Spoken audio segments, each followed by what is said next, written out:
ad platform and start creating a video campaign. How do you want your ad to show up on YouTube? You can have it either play before YouTube videos or placed as a thumbnail next to related videos or on the YouTube homepage. So I'm gonna want it to play before videos. Oh yeah, just like that, baby. Look at my big, stupid face all up on people's videos. And then the next thing is, after viewers click your ad, where do you want to send them? That's actually a good question. I haven't thought about that. After giving it a good long think, I decided to have the ads linked to a video. Specifically, my first video on Billion Surprise Toys, because I feel like it's one of my funniest videos and it exemplifies what I do on my channel pretty well, so if any video has a chance at convincing people to subscribe, it's that one. What languages do your customers speak? English? Because that's the language I speak. I'm gonna remove all of these older groups. I think I'm just gonna play it safe and just do 18 to 24. Parental status. Don't really know if this is important, but you know what? Fuck it. I don't want any parents watching my videos. If you're a parent, unsubscribe. Just kidding. You can watch my videos if you have kids, I don't care. What products do your customers intend to buy? I don't know what you guys intend to buy. Danny Gonzalez. Skateboarding equipment. No, that doesn't have anything to do with my channel. Thank you, YouTube, but no thanks. Daily budget. Okay, so 20,000 divided by 3 videos divided by 3 days is $2,222.22 per day per video. 2222.22. Oh, this is interesting. Look at this. Okay, so this tells me how many views. Holy shit, this is gonna get me. So it looks like it's guaranteeing me that I'll get between 500,000 and 1.7 million views? Is that per day? Per video? Damn. Okay guys, this is really starting to become a numbers game. Even though these ads are awful and statistically no one wants to click on them, if we show them to like 1 million people each, statistically somebody's gotta want to click on them, right? Okay, things are looking up a little bit. Except things weren't looking up, because I'm actually an idiot and didn't realize that those were estimates for a week's worth of advertising, and I would only be advertising each video for about 3 days, so none of them would get nearly that many views. All right, baby, let's create this campaign. Is it gonna let me say how long I want to run this campaign for? For some reason there was no way to say when it should stop, because I said $2,000 per day and then create campaign, and YouTube was just like, all right, thanks. We will take $2,000 every day. Forever. Is there any way to do that? Is there any way to say, hey, please stop spending me money? Okay, everything is good to go. We've got 3 campaigns running here. Subscribe to Danny Gonzalez, subscribe Spanking, and subscribe Wizards. So far, we've got 0 views, 0 impressions, and $0 spent. I'm very interested to see a few things. 1, will people who are already subscribed to me see this ad and know who I am and be like, what the fuck is wrong with Danny? 2, will I be able to see anyone's confused reactions to this ad? I would really like to. And then 3, is anybody gonna subscribe to my channel after this? There's only one way to find out, and that's to wait. So I guess now we just sit back, relax, and we'll check back in later to see how much money I've wasted. Okay, welcome back. It's been almost 2 days since that last clip. For some reason, it took like a day and a half for all of the ads to get approved and start running. So all of yesterday, I was like waiting and waiting for people to start seeing my ads, and it just never happened. But I woke up this morning and checked the app, and it looks like people are starting to see it. And then I checked Twitter, and yes, people are definitely getting it. And I think it's safe to say that people are losing their minds. I'm losing my mind. When did this become a real commercial? Danny Gonzalez, explain this. Yeah, so I apologize to everyone who was seeing these ads, especially the one of me spanking myself. I definitely feel like that could give you nightmares. A lot of these responses just seem like cries for help from people who can't get the image of me spanking a clone of myself out of their mind. It's just echoing in the halls of their mind and will be probably for the rest of their lives. I also saw that people were posting about it on my subreddit. I'm getting some very interesting responses here. The weird thing about it is everyone is obviously very confused, but a lot of people seem to be under the impression that I'm not behind this. Comments like, bro, why is Danny so thick? That's definitely a valid question. I don't have cakes nearly this fat in real life. So these are the interesting comments. Petition for Danny to see this. As if I'm not the one behind this, like some other company is using these videos of me to advertise like their app. And then also everyone spam Danny with this in every way possible, as if they're trying to get me to see it, thinking that I have no idea that this is happening. I guess it just goes to show how fucking weird of an idea this is, that nobody thinks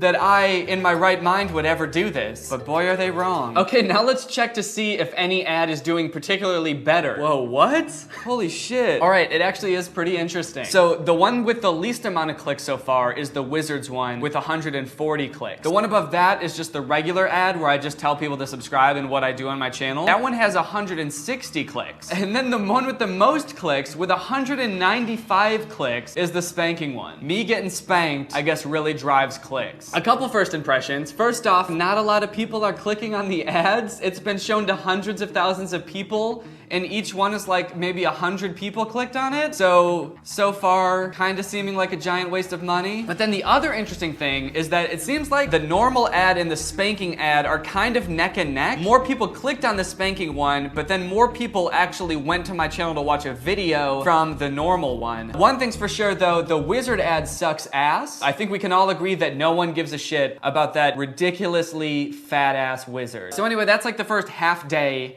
of having the ads up. So I guess let's just wait and see what happens next.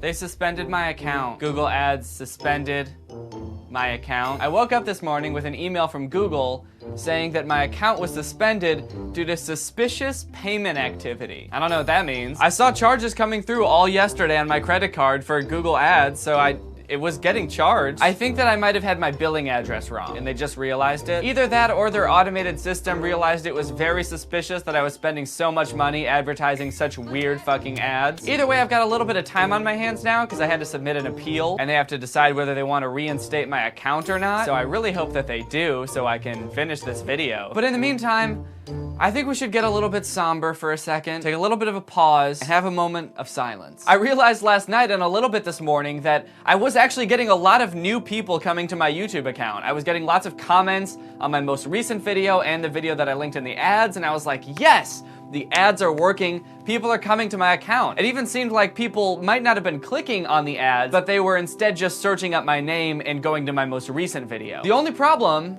is that it seems like everybody who is coming to my channel is only coming to tell me that they hate my ads. Stop appearing in my ads, you fucking pale ape. Everyone over the age of 12 finds your advertising annoying. You make yourself look like a dumbass. Delete your ads. I hope you fucking die with your annoying ads all over YouTube. Stop with your ads. Please, stop giving me ads. Oh my fucking god! I think some of these people are confused about how ads work, because some of them just sound like they're annoyed that they're getting ads in general. Like they don't know that if my ads weren't there, they would just get ads for some other company. Or like I have the ability to specifically stop targeting one person. Like if I see that comment, I can just be like, oh, this person doesn't want my ads anymore? Okay.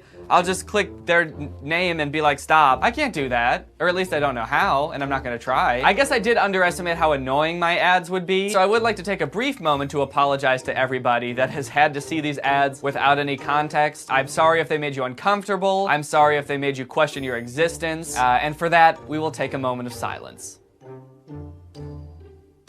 Okay. I have gotten some good comments though. Came here after I saw one of your ads on a PewDiePie video. Mad respect. What the fuck? I saw this ad and I was like, I gotta click this. Laughing my ass off. So I guess one of my ads was so weird that it did make somebody click on it because they were so confused and they wanted to find out what it was all about. I wonder if they were disappointed when they got to my channel and it wasn't just a bunch of videos of me spanking myself or calling you a filthy weasel. All right, well, I'll check back in if my account ever gets unsuspended.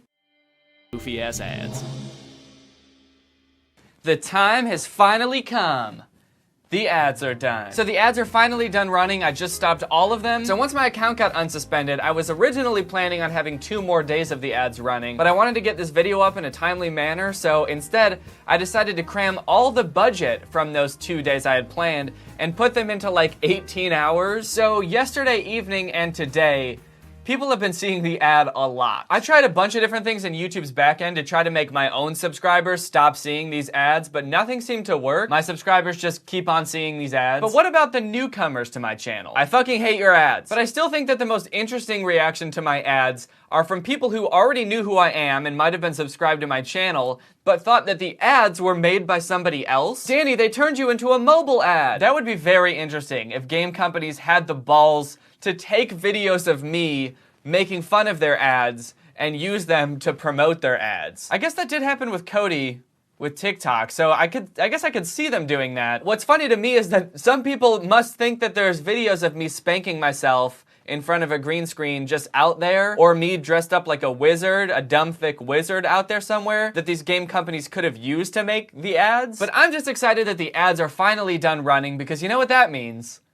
It's time for the award ceremony. Hello everyone, and welcome to the first annual Bad Ad Awards, or as I like to call them, the Badaddies. We've got lots in store for you tonight, including finding out who the big winner is. Will the normal ad prevail, or will the awful, terrible ads prove that the bad ads on Instagram are actually not so bad after all? We'll be covering all of that, but first, let's talk about money. How much money did I actually end up spending? Now, while I had my account set up to spend $20,000 total, I didn't realize that Google Ads can apparently decide, nah, we don't want your money, and we're not gonna show that ad as much as you want. So even though I had all my budgets set correctly, sometimes YouTube just didn't show my ad to people, especially the spanking one. I think the algorithm must have realized that like people really didn't like that ad, and so it was kind of hesitant to show it to people. For the thick wizard ad, Google Ads spent about $5,600. For the normal ad, Google Ads spent $4,100. And for the spanking ad, we spent about $3,300, which gives us a grand total of $13,174.03. So how many people saw each ad, you may be wondering? In total,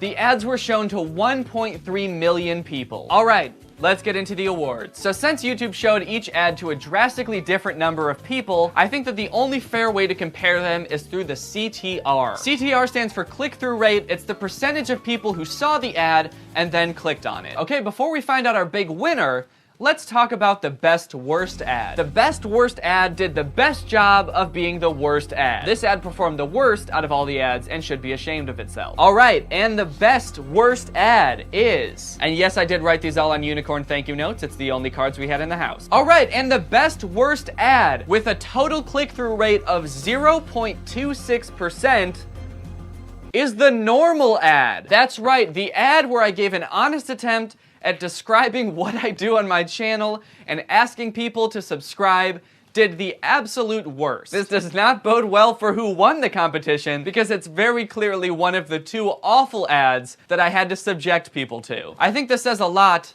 about why Instagram ads do what they do. Granted, my normal ad was not that great. It was very silly, and I could see how people would just think, wow, this guy is just begging for subscribers. I'm not gonna click on this shit. But I think it says a lot that even though it's weird, me actually describing what I do on my channel couldn't beat out two awful, awful ads. All right, and now for the moment we've all been waiting for. It's time to talk about the big winner. The big winner is obviously the ad that performed the best. Will it be the ad with the disturbing text messages, the cool guy with the sunglasses and the backwards turned hat, and that absolute unit of a wizard? Or will it be the ad of me spanking myself over and over, demanding that you subscribe to my channel? All the while the version of me who's being spanked is begging you, please, please subscribe. We'll find out right after this break.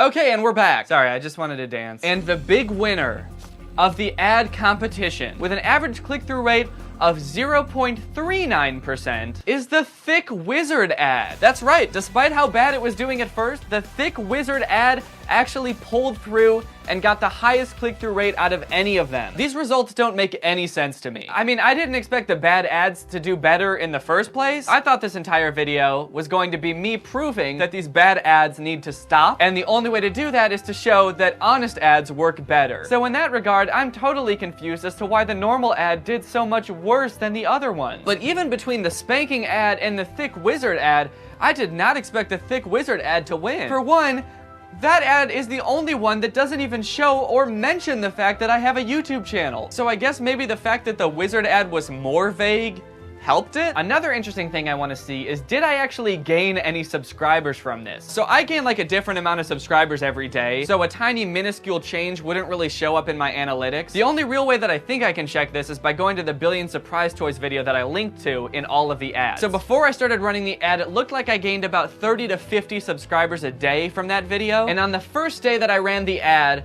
that went up to 90 subscribers. But then it dropped back down to about where it was before. So while I can't be 100% sure, because it's almost impossible to tell, it seems to me that spending about $13,000 on these ads got me about 40 subscribers. So I guess you could say it was all worth it in the end. All that trouble I went through and all of that money I spent, but hey, what would I do without those extra 40 subscribers? So, would I recommend making ads like this?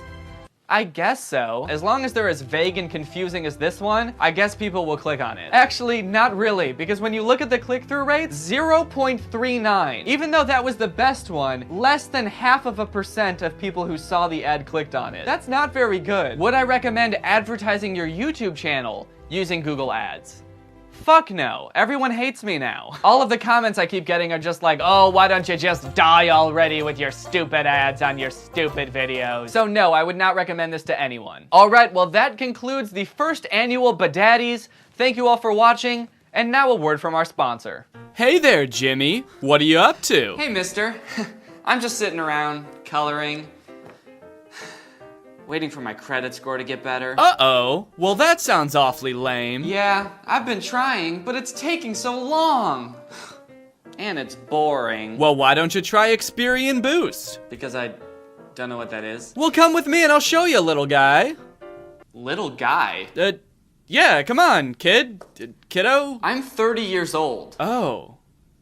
But you're... But I'm what? You're coloring. So? It used to take months to improve your credit score, but not anymore. With Experian Boost, you can instantly boost your credit score for free by doing what you're already doing. Like paying your utilities or cell phone bills, which up until now you didn't get any credit for. Jeepers, mister. See, you're talking like a child. That's why I thought you were a child. I don't know what you mean. A higher credit score can help you establish credit or get access to preferred credit options. People all across America have already raised their credit score with Experian Boost, and you should too. That sounds great. But do I have to ask my mommy's permission? Didn't you say you're 30? I am. It was just a question. Experian Boost can potentially help you establish or increase your access to credit. It's safe, secure, and 100% free. No credit card required. Boost your FICO score instantly for free. Boost is only available at Experian.com/Danny or click the link in the description box. Okay. All right, I hope you guys enjoyed this video. I know it's a little bit different than the stuff I usually do, but I had a lot of fun making it. If you're new to my channel and you're not subscribed yet, subscribe and turn on my notifications to join Greg. Greg is my family here on YouTube. It's my fan base. We're the strongest family on the internet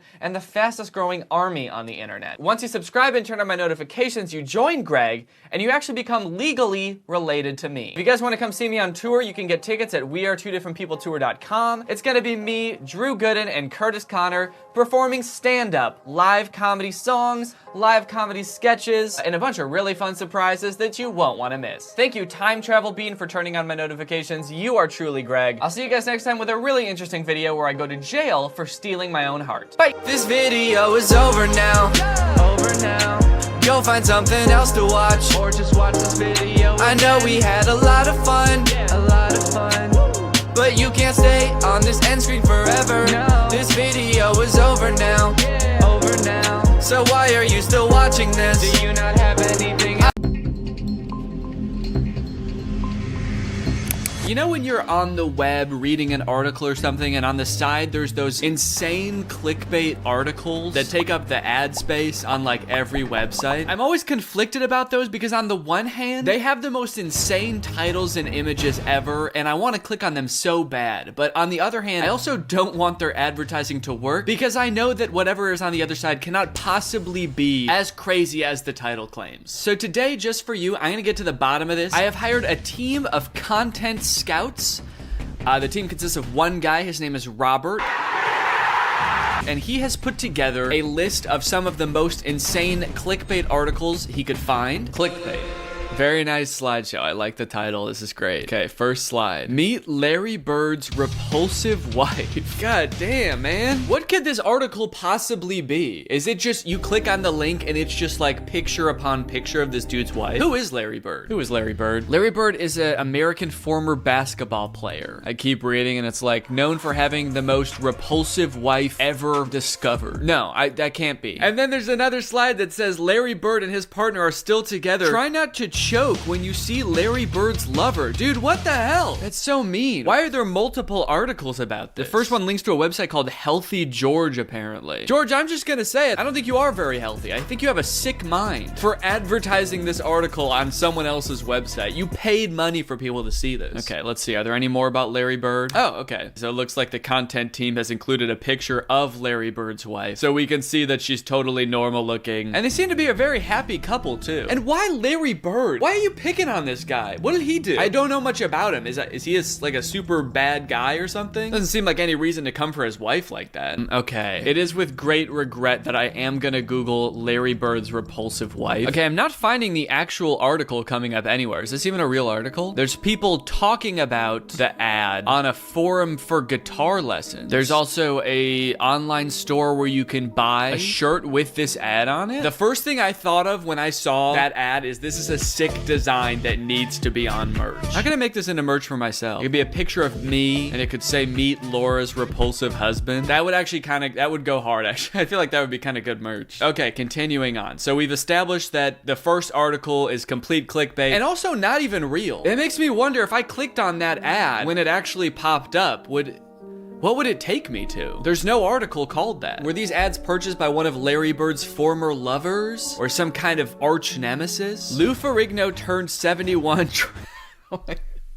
Dude, what the hell? Try not to throw up when you see him? Is that what all these ads are gonna be? I don't think I've ever seen this genre of ad before, actually. Usually the ones I see are like medical things. It's like, you won't believe what happened. You won't believe what the doctors found in her butt or something like that. What is this genre of ad that's just, this is the ugliest person I've ever seen. You gotta check it out.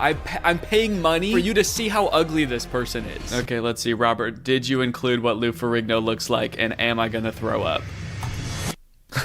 Lou Ferrigno looking totally normal at 71. I'll admit he looks great. Try not to throw up. That's a crazy new challenge. I don't think I've ever seen that on YouTube before. You've got try not to laugh, try not to cry. I'm gonna start making YouTube videos called try not to throw up challenge, where it's just gonna show pictures of old celebrities. Okay, I'm gonna try to find this article. I swear to God if this is on another t-shirt. Okay, still not finding the actual article. I'm seeing Lou Ferrigno just showed off his ripped physique at age 70. That's almost the exact opposite of the article. Do you think that the ad actually does link to something like this, and they're actually saying the opposite of what the article is? Because you wouldn't expect Lou Ferrigno, a famously strong, fit man, to make you want to throw up when you see him. So the clickbait gets you, totally throws off your expectations, and then you click on it, and it's like bodybuilding legend Lou Ferrigno shows off ripped abs at 71 years old. So far we have try not to choke challenge and try not to throw up challenge.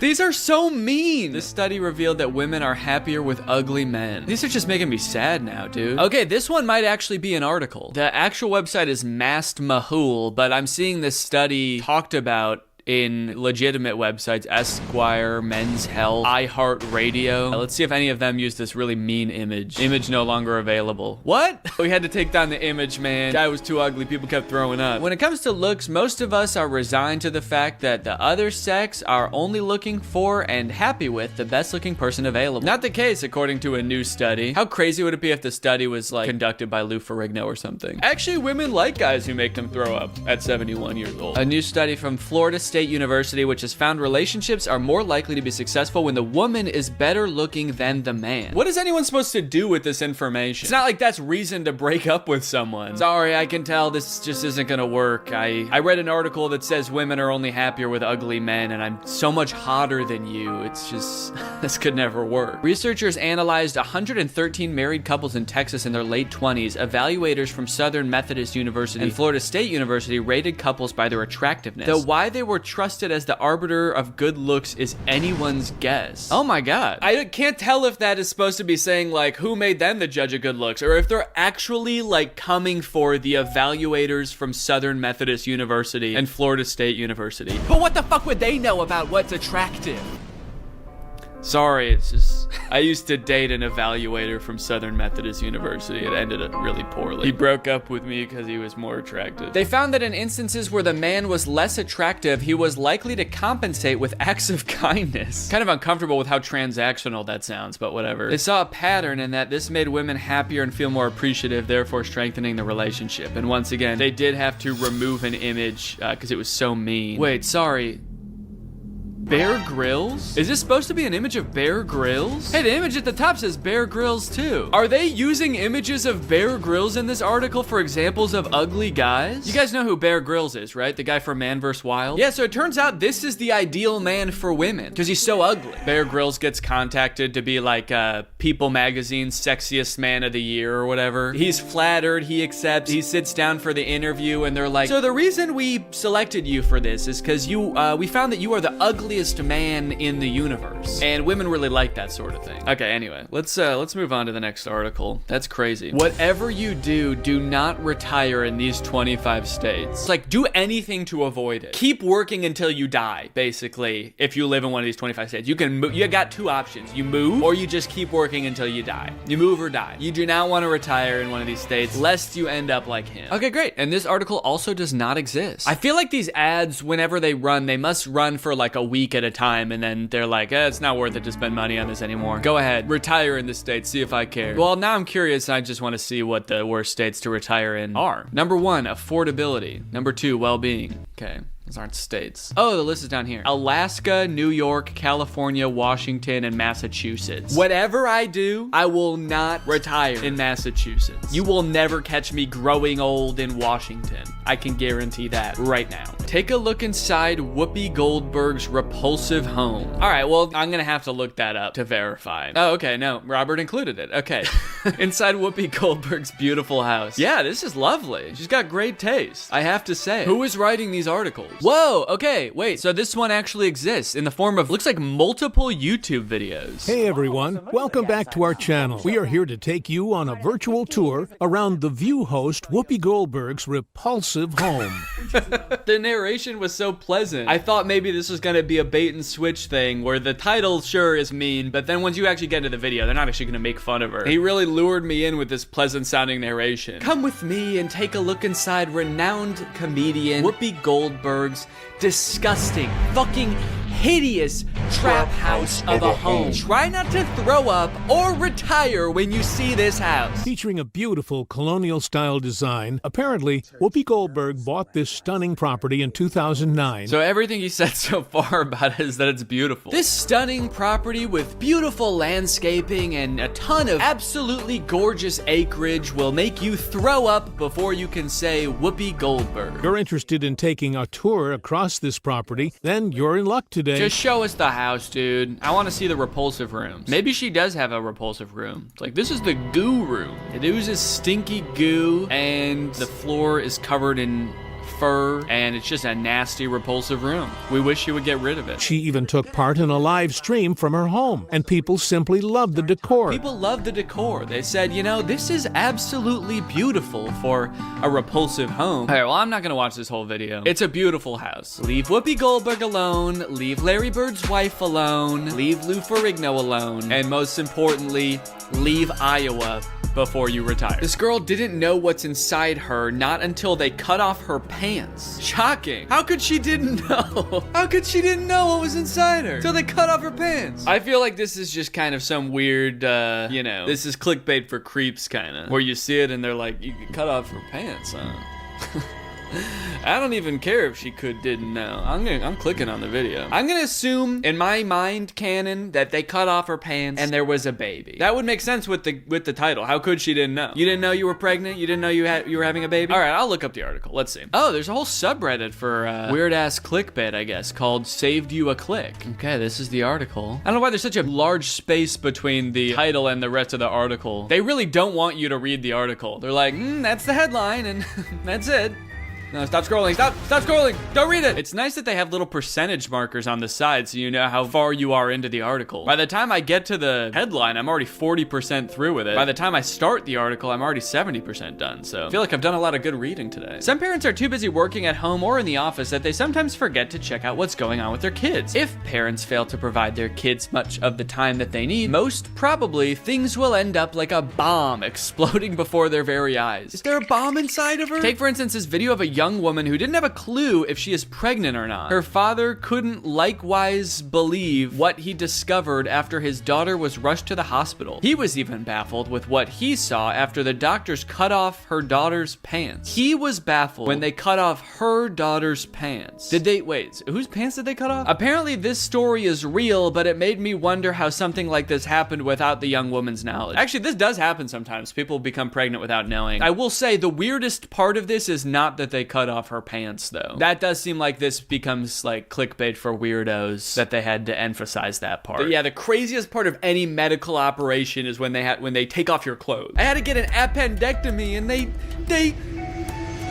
lifted up my shirt. They saw my belly button. How could I didn't know? I thought I wanted a baby someday, but after watching this, yikes. You click on it, it's just the movie The Omen, where that kid is like evil and kills his family. When you see these, you already have cancer. Oh no! When I see this ad, I have cancer? If you're seeing this, it's because you have cancer. We put in the demographics that we wanted to reach for this ad, people with cancer. So if you're seeing this and you didn't know you had cancer, sorry. Sorry you had to find out this way. These seem to always be like totally made up websites that no one's ever heard of. Even the ad platform is called Taboola. It's not like Google Ads or anything. They're getting that Taboola money. Oh, I've seen this one before. The rumor comes out, does Bruno Mars is gay? Bruno Mars. Did he say that? Is this a quote from Bruno Mars? That's what it makes it seem like. Hey guys, the rumor comes out, does Bruno Mars is gay? Bruno Mars is gay is the most discussed in the media in the few years ago. Even it has happened in 2012, but some of the public's still curious about what is exactly. And it's on a website called brunomars.us. This is official website? Maybe this is him saying it. New blog post on Bruno Mars official website. Bruno Mars is gay is the most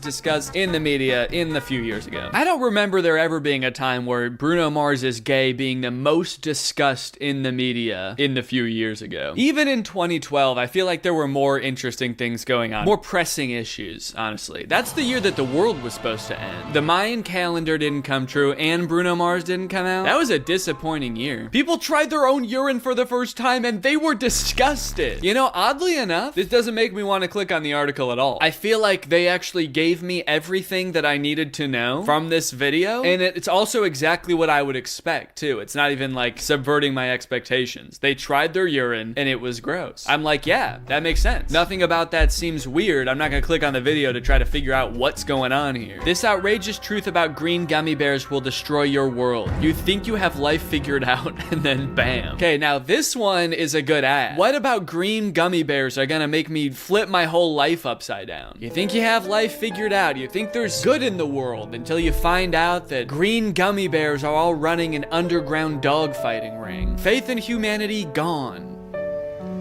Because faith in gummy bears gone. They're not humans per se. Or at all. I don't know why I said per se. Okay, here's the article. Sorry everyone, your entire life has been a lie. Hear me out. Turns out they're real bears. The rest of them are gummy, but the green ones are real living bears. And you've been eating them this whole time. Imagine you've been hit with a sudden craving for candy. You go to the store, fork over $1, or if you live in New York, your life savings for a bag of gummy bears because you're a classy one, you go for the classic Haribo Gold gummies, the good kind. As you're eating, you relish in the shit. Okay, come on. Just tell me. You've been conditioned to associate that toxic waste-like shade of green with green apple or lime, watermelon even if we're getting fancy. The Haribo's green gummy bears are none of these flavors. Is it a real bear? Haribo's green gummy is perplexingly strawberry flavor. You guys, I think my world just got destroyed. I can't. Lou Ferrigno at 71 I could handle, but this is too much. This has officially destroyed my world. Haribo, that is even your real name. When she places a mug over an egg, it Doesn't get any better than this. This is the life, man. Mug on egg. This is what it's all about. All of the evil and suffering in the world. Guess it all does have purpose after all. Without all that, we couldn't have mug over an egg. And here's the article. When she places a mug over an egg, it doesn't get any better than this. Crack your egg onto a plate.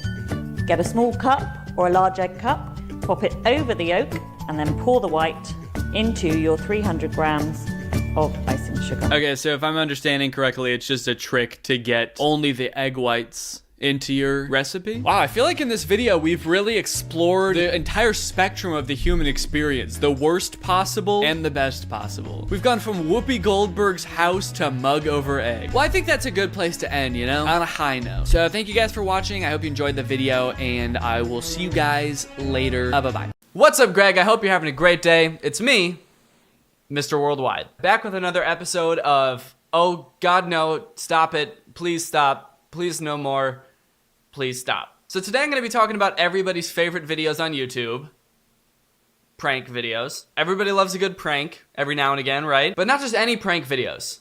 These are the worst prank videos in the whole world. I think I found the worst videos, actually. Yeah, I'm pretty sure that this is the worst videos ever made. So I go on Instagram a lot because I'm a millennial. Over the past couple weeks, Instagram has kept putting this account in my explore page saying like, this is a video that you might like. And it's this account called Troom, and it's got 568,000 followers. They basically just make DIY craft videos and stuff like that, but occasionally they post these like prank war videos. I usually just skip past them, and then one day, it was yesterday, actually, I found out that they have a YouTube channel. And the reason I found this out is because I was scrolling down Social Blade, which is a website that lets you see people's like YouTube stats and stuff. But they also have this like list of people who have gained the most subscribers in the past 30 days. And Troom was on there at like number 75. And I just remember their videos being pretty cringy. So I was like, that's kind of weird. Why are they so popular on YouTube? And then I went to their actual channel, and that's when I started to realize just how like weird and cringy these videos are. And by the way, this channel has 3.4 million subscribers. Keep that in mind. And they've gained 600,000 subscribers in the past 30 days. So these aren't like actual prank wars. They're called prank wars, but they're really mostly just like instructional videos for you to be able to do pranks on your significant other. Consider this video like a how to ruin your relationship 101, basically. If you like have a girlfriend that you really like and you want to just make her miserable and pester her all the time, these videos are definitely for you. These are right up your alley. All right, let's go ahead and watch this one. It's called 15 Funny Couple Pranks, Prank Wars. It has 3.2 million views.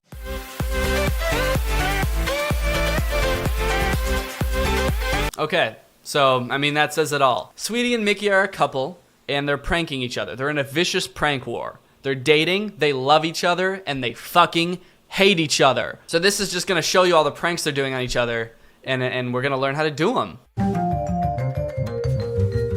Okay, so that's a classic prank, right? I mean, just pour something that tastes bad into a thing that's supposed to taste good, and then give it to someone so that they taste the bad thing and it tastes bad. So I don't really know who their target demographic is for these videos, but like I think most people already know that prank, right?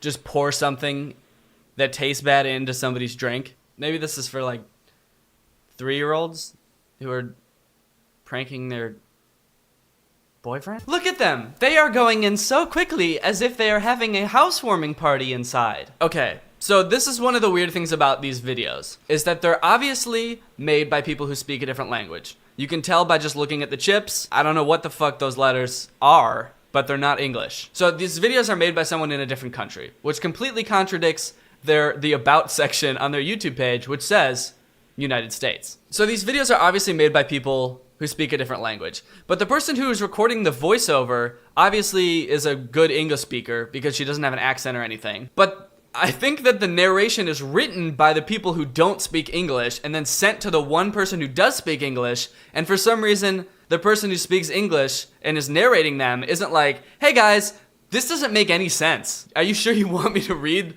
this word for word? Or maybe she's tried and they're just like, you read it word for word. Look at how they are going inside as if they are having a housewarming party. I don't understand. It sounds like they typed everything in their native language and then just copied and pasted it into Google Translate and sent it to some random person in the US to record, and she just doesn't give enough of a shit to be like, hey, this is awful. He's pissed, dude. How hard is he scarfing down these chips that he doesn't notice that he's picking up chips, hard, crisp chips, and then he picks up a soft cotton pad, and how does he not notice before he puts it in his mouth that it's not the same as all the chips, the hard chips that he's eating? He must be watching something really intense on his computer and just scarfing down chips as fast as he can. The reason I like this video so much is because they really hold your hand. Like, they say write a message on the bar, and they don't even give you a second to think of what the message might be. It's like, okay, here, dumbass, you couldn't think of anything?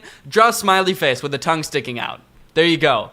There's your message. They're really assuming that you don't know how to do any of this yourself. Change the real chocolate to the fake one. What the fuck is white goo ash? Is that a thing? White goo ash? White gouache? I don't know what the fuck white goo ash is, but I'm pretty sure that this girl's just destroying her boyfriend's laptop. That's not a prank, idiot. That's a crime. I don't care if we've been dating for 8 years. If you paint on my laptop, I'm calling the cops. Color a funny unicorn using gouache. Here we go again with the hand holding. Draw a nice picture. Make it a unicorn. You don't have any say. You can't come up with ideas on your own. Draw a funny picture, but just make sure it's exactly this.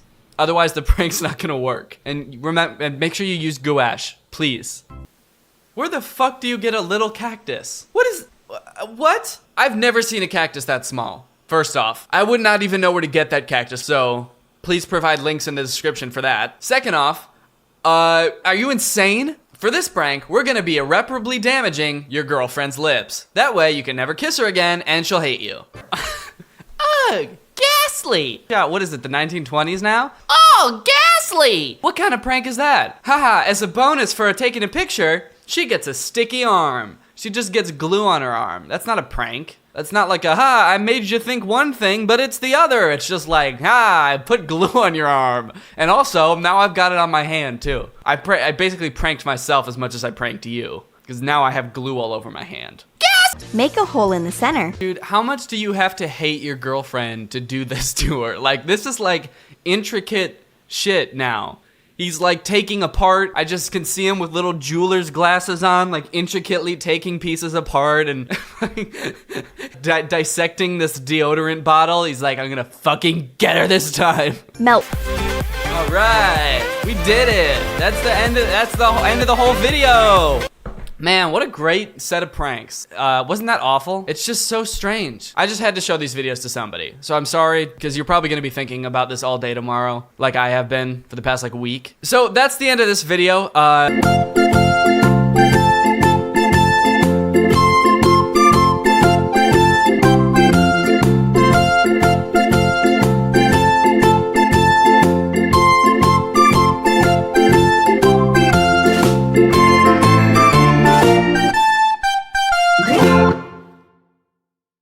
What's up, Greg? It's me, Danny, back with another episode of Oh God No, Stop It, Please Stop, Please No More, Please Stop. Guys, I don't want to alarm you, but Troom Troom still exists. I know I already made a video about them, and to be honest, it was a little bit savage. You know, on this channel, sometimes I just like to get a little bit savage, and I completely destroyed Troom Troom, tore him to shreds, but for somehow they still exist. Usually when I make a video about a YouTuber or something, they delete their channel because I was so goddamn savage, but for some reason Troom Troom still exists, and in fact they have like 2 million more subscribers than they did last time I looked at them. They have 5.2 million subscribers now.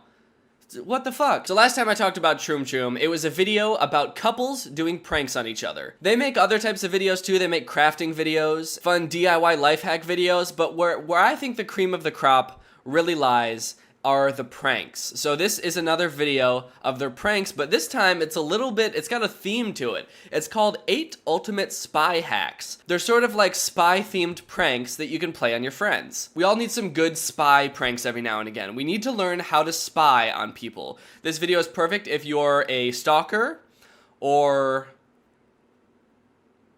No, just if you're a stalker. So without further ado, let's get into this video and figure out what exactly Troom Troom's up to now. I like how this girl had to make one phone call to reach all of her friends. Does she just have one friend, or are they all hanging out together without her? She's like, hey, Bethany, I'm having a party today. Who are you with? you're with Stephanie? And Rachel? And Michaela? And Jessica? And Brittany? Why aren't you guys at my party? And Crystal? And Kristen?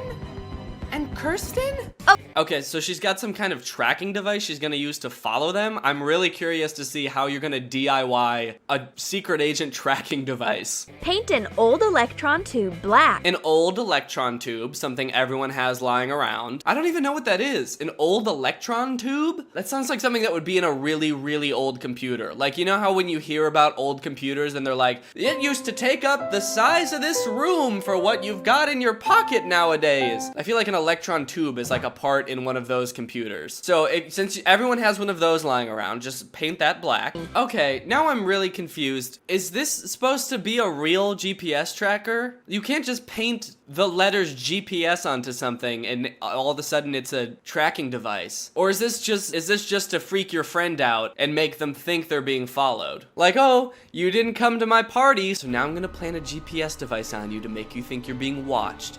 For the rest of your life, I want you to be paranoid that someone is following you. And they are. I will always be 2 steps behind you because you didn't come to my sweets party.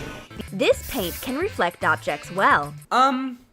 No, it can't. It can't reflect objects well. I mean, the narration is in direct contradiction with what I'm looking at right now. It cannot reflect objects well. Look at that foggy ass reflection. Don't lie to my face. I can see it. Are you gonna be able to make out the image of someone like 50 feet behind you with that? No. We can definitely notice a spy with a ring like this. Yeah, that sounds like they're being truthful and not suspicious at all. We can definitely notice a spy with this ring. Yeah, we swear we're not lying. They can see only trees. Yeah, they can probably just see like blurry green behind them. This isn't very sneaky. I guess it's a valid attempt, but if you were spying on someone and you saw them with one of the, hold on. Like, okay. This is an actually good mirror. If you were spying on someone and you just saw that, like that person and their friend going like this. Is that suspicious? Can you tell? Need soft clay, attach the clay, iron on top, pull them up with your finger, paint to make them look, cut a triangular piece of cheese, draw circles, cut them out, fasten the lettuce, hot glue the cheese, add the slices, and attach it, cover the bun. Have you ever considered that this is why your friends don't want to hang out with you? Look at you, like, look how much effort you're putting into spying on your friends. Just because they didn't want to hang out with you one day. You're making a fake sandwich. Which, by the way, you can just stick a walkie-talkie in a real sandwich. Just scoop out the bread. If you have a small enough walkie-talkie, just put it in there. You don't have to fashion a fake sandwich out of clay. This is why no one wants to hang out with you, Rebecca. Wow, and look at it. It looks just like a real sandwich. That neon green lettuce, the poppy seeds glued to the top of the bun, the rubbery red looking salami, a perfect sandwich. That's how you're gonna spy on them? You're gonna put it on their table? Like, hide it behind them or something. It's not very inconspicuous if you set like a sandwich they didn't order on their table, especially when it looks like that. All of a sudden, it starts hissing. I just imagine like a cat hissing. Imagine a sandwich gets set down at your table and you're like, I didn't order this, did you order it? And all of a sudden it's just like, wow, and you look so normal. Look at her. No one will suspect a thing. Okay, so let's pretend for a second that you can't clearly see the binoculars in the coffee cups. Like you can definitely tell that she's just looking through binoculars. Let's pretend you couldn't see the binoculars. This still isn't a normal thing to be doing. Like, you're not hiding the suspicious thing with a less suspicious thing. Because this, holding 2 coffee cups like this isn't a thing that people do in real life. That's like being like, I can't let anyone know that I'm sneaking pictures of them in public. So I'm gonna hide my camera in a boot. And then I'm gonna put the boot on my head like people normally do. And now no one will be able to tell that I'm really sneaking pics. And I'll be complete. A spy hack? Ride a horse? Is that supposed to be a spy hack? Why is this in here? This seems totally like just a random plot point. And also, she's got a horse. Just so you know. We know we didn't mention it earlier, but she does have a horse. How is that covering your tracks with wolf paws? Were you walking on the counter and you need to cover your tracks on the counter? Just don't walk up there. And that's the end of the video. So I guess the moral of the story is, if your friends don't want to hang out with you, you just gotta trap them. All you need is a remote that says trap on it. Just press that baby, and a net will be deployed immediately. Alright guys, well that's gonna be your little dose of Troom Troom for this time. I really like Troom Troom's videos. I feel like they're sort of just like an endless supply of just the weird parts of YouTube. Like, you can go to Troom Troom, you know what you're gonna get. It's just going to be a weird, bad DIY project. And that's why I really like them. Hopefully you guys like this video. I've never really doubled up on a subject before and done a second video about it. I guess except for Paul Zimmer and Michael Gilgan when I met them. But I had gotten a lot of requests to do Troom Troom again, and they just keep putting out videos like this, so, you know, how can I not? Anyways, guys, if you're not Greg already, make sure you hit the subscribe button. Greg is my family on YouTube. It's my fans, but it's more than just fans to me. I feel like my fans are a family, and we are. We're all blood related, so just hit that subscribe button and turn on my notifications.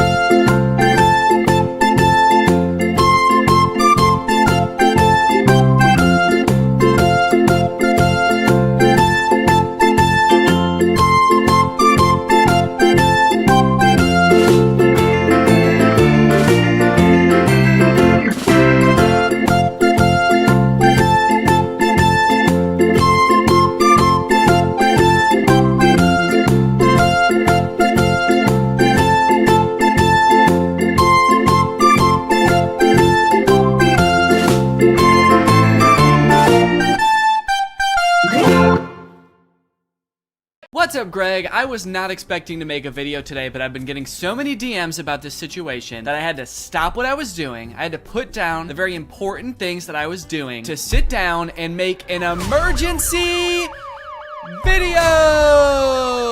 This is an emergency video, folks. Literally like 90% of my DMs have been about this for the past 2 days, so I had to come on here and let everybody know that Merge Mansion, the game whose ads I've made a few videos about, has gotten Pedro Pascal in an ad. I am making this video to let you all know that Pedro Pascal is in a Merge Mansion ad. Actually, he's in 2. So you guys probably remember I made a video on this channel about Merge Mansion in the past, and then I actually made a second one on my second channel that probably not all of you have seen, when they got Kathy Bates to play the live action version of the grandma in their ads. If you don't know, Merge Mansion is like this home gardening fixer-upper type game where you inherit an old mansion, I think, and you're like upgrading it and you're doing gardening and stuff like that. But then also all of the ads have this like murder mystery element to them, and I don't know if the game has that in it. I still refuse to play the game. I'm not gonna play it. I don't want these ads to work on me, all right? My mind is an impenetrable fortress today, okay? I'm not falling for these ads. I see ads like this where a company is trying something fun and exciting, trying to shove their game down my throat, and I say, no, I'm not falling for this advertisement. I'm gonna see a commercial for Coca-Cola and then drive to the gas station and make an impulse purchase like a normal person. Anyway, I'll show you the first of the ads now. It's called A Twisted Game. Honestly, I don't even know where to start.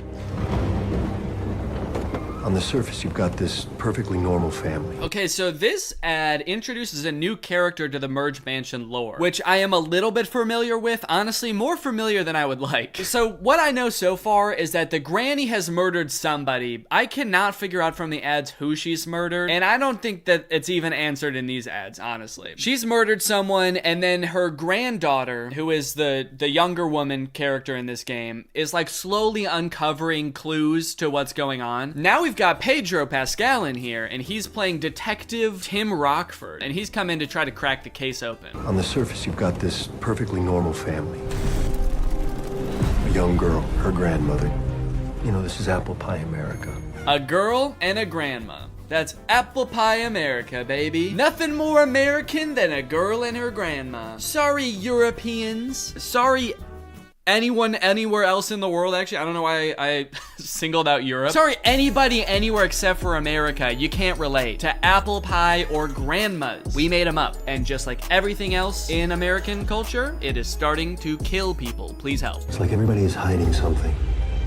There's no body, no smoking gun, just a lot of knives.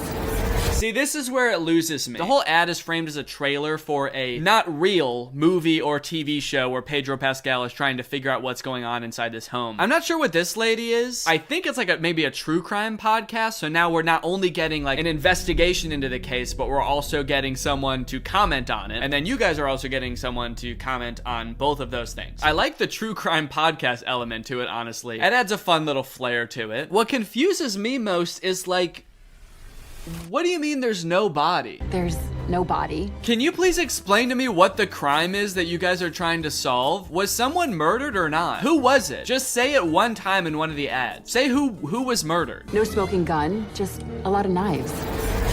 No murder weapons, unfortunately, just a shit ton of knives. So unfortunately, nothing suspicious has been found yet. Just a freakish obsession with knives and not cooking knives. These are knives that are sold to be weapons. There's no body. No smoking gun, just a lot of knives. The fact that she's like, there's no smoking guns, it's just knives, makes me think that by like no body, she also means like, we can't find a body. The only thing we found is this skeleton. Super confusing. I'm worried that people are gonna think that I'm like sponsored by Merge Mansion by keep continuing to make videos about Merge Mansion. I'm not, okay? I'm not gonna play this game. I would be lying if I said that my curiosity wasn't piqued at least a little bit by this ad, because I'm like, who died? Who died? And how did they die? How is knives not evidence? There's knives everywhere. They find them on every surface in this house. That's not evidence? Is the investigation to figure out if there even was a crime? Can you call 911 to be like, hey, a crime happened. Can you come figure out what it is? I don't know. I feel like I've been victim to some sort of injustice. I'm not sure what, but there's knives everywhere. Please come. That'd actually be an insane new genre of YouTube videos. You've heard of BuzzFeed Unsolved? How about BuzzFeed Unfound? We haven't even found the crime yet, let alone solve it. Okay, here's the next ad. It's called Think Like a Grandma. I was finally in, but still couldn't put the pieces together. What am I missing? Crime scene? Weapon? You're missing a crime, I think. I still couldn't put the pieces together. What crime was I solving? What am I doing here? Who is this girl and this grandma? What is my job? To catch a grandma, you have to think like a grandma. Oh shit, okay, so that looks like some evidence there. A boiling pie? So maybe there was a crime committed, I admit it. Maybe somebody was murdered and then Granny made a pie out of him. Good old apple pie America, you know? You got loving granddaughter, murderous grandma, and pie grandpa. Nothing more American than that, baby. God bless America. Think. Another thing you'll notice is that Kathy Bates is not the grandma anymore. I don't know who that lady is, but that's not Kathy Bates. So they, I guess, could not afford to hire Kathy Bates and Pedro Pascal at the same time, which would be a pretty crazy collab. I guess it's probably not called collabs when it's like a movie or an ad. But this must be super confusing for the detective too. He gets pictures of all of the suspects and the grandma looks like Kathy Bates, and then he gets there and this is the grandma. He's like, okay, I was solving a murder, but now we have to solve like who you are. You shapeshifter. What are you? Think. What would grandma do? He doesn't know the crime yet. That's why he's saying, what would a grandma do? What sort of crimes would a grandma commit? Tax evasion? Turning her husband into a pie? Maybe they just live in a small town where literally nothing is going on. And so he's like, I'll put police tape up at some old lady's house and harass her. Sure, what the hell? Just try to figure out what crime she may have committed in her past. That's a cool little touch too, where it like turns into the video game graphics at the end there. And this is an homage to one of the earlier ads too that I covered in the first video. Anyway, either way, some pretty insane marketing. People have been talking about this nonstop, at least in my DMs, and I've seen people talking about it on Twitter too. And also this ad from 4 days ago has 7.4 million views, which is pretty crazy. All of their other ads have like maybe 20 to 60,000 views. So getting our boy Pedro in there really pushed the ad. Now, a lot of the discourse that I've seen around this ad, both in DMs and otherwise, have been people being like, there has to be something fishy going on. How did they get Pedro Pascal in their ad? How did this random shitty game get Pedro Pascal in their ad? For example, this TikTok. The next time someone asks me what my favorite conspiracy theory is, I'm gonna tell them that I think the Merge Mansion is a money laundering operation. Because how the fuck can they afford an ad with Pedro Pascal in this day and age, in this economy? Controversial opinion? They do make that much money. Even Candy Crush didn't have that kind of money. What is going on? Candy Crush for sure had that much money, and Merge Mansion also for sure has that much money, dude. I hate to break it to you, but mobile games make a shit ton of money. How much money does Merge Mansion make? Currently, the game earns more than $10 million per month from its players. So far, the game has bagged more than $160 million. So they make $10 million a month. How much does Pedro Pascal make? Okay, for The Last of Us, Variety reported that he earns $600,000 per episode. So I do hate to break it to you, but Merge Mansion definitely has enough money to hire Pedro Pascal without being a money laundering scheme, which a lot of people in the comments can attest to. This person said, listen, if you've played Merge Mansion and are addicted, you'll get it. They're constantly pushing buying things, but not enough for me to stop playing it. So they make a lot of money from their players, and I'm guessing based on the 7 million views they got on that ad by just posting it for free on YouTube, like they didn't even need to put it in the Super Bowl or anything, like I'm guessing that they're gonna get a good return on whatever investment. I mean, he makes $600,000 per episode of a TV show. I'm guessing they probably paid him less than that for a 1 minute long YouTube video. If you want a real conspiracy theory, here's a real conspiracy, dude. For The Last of Us, he earned $4.5 million. My conspiracy is that Pedro Pascal is actually a huge Merge Mansion fan. And while he made $4.5 million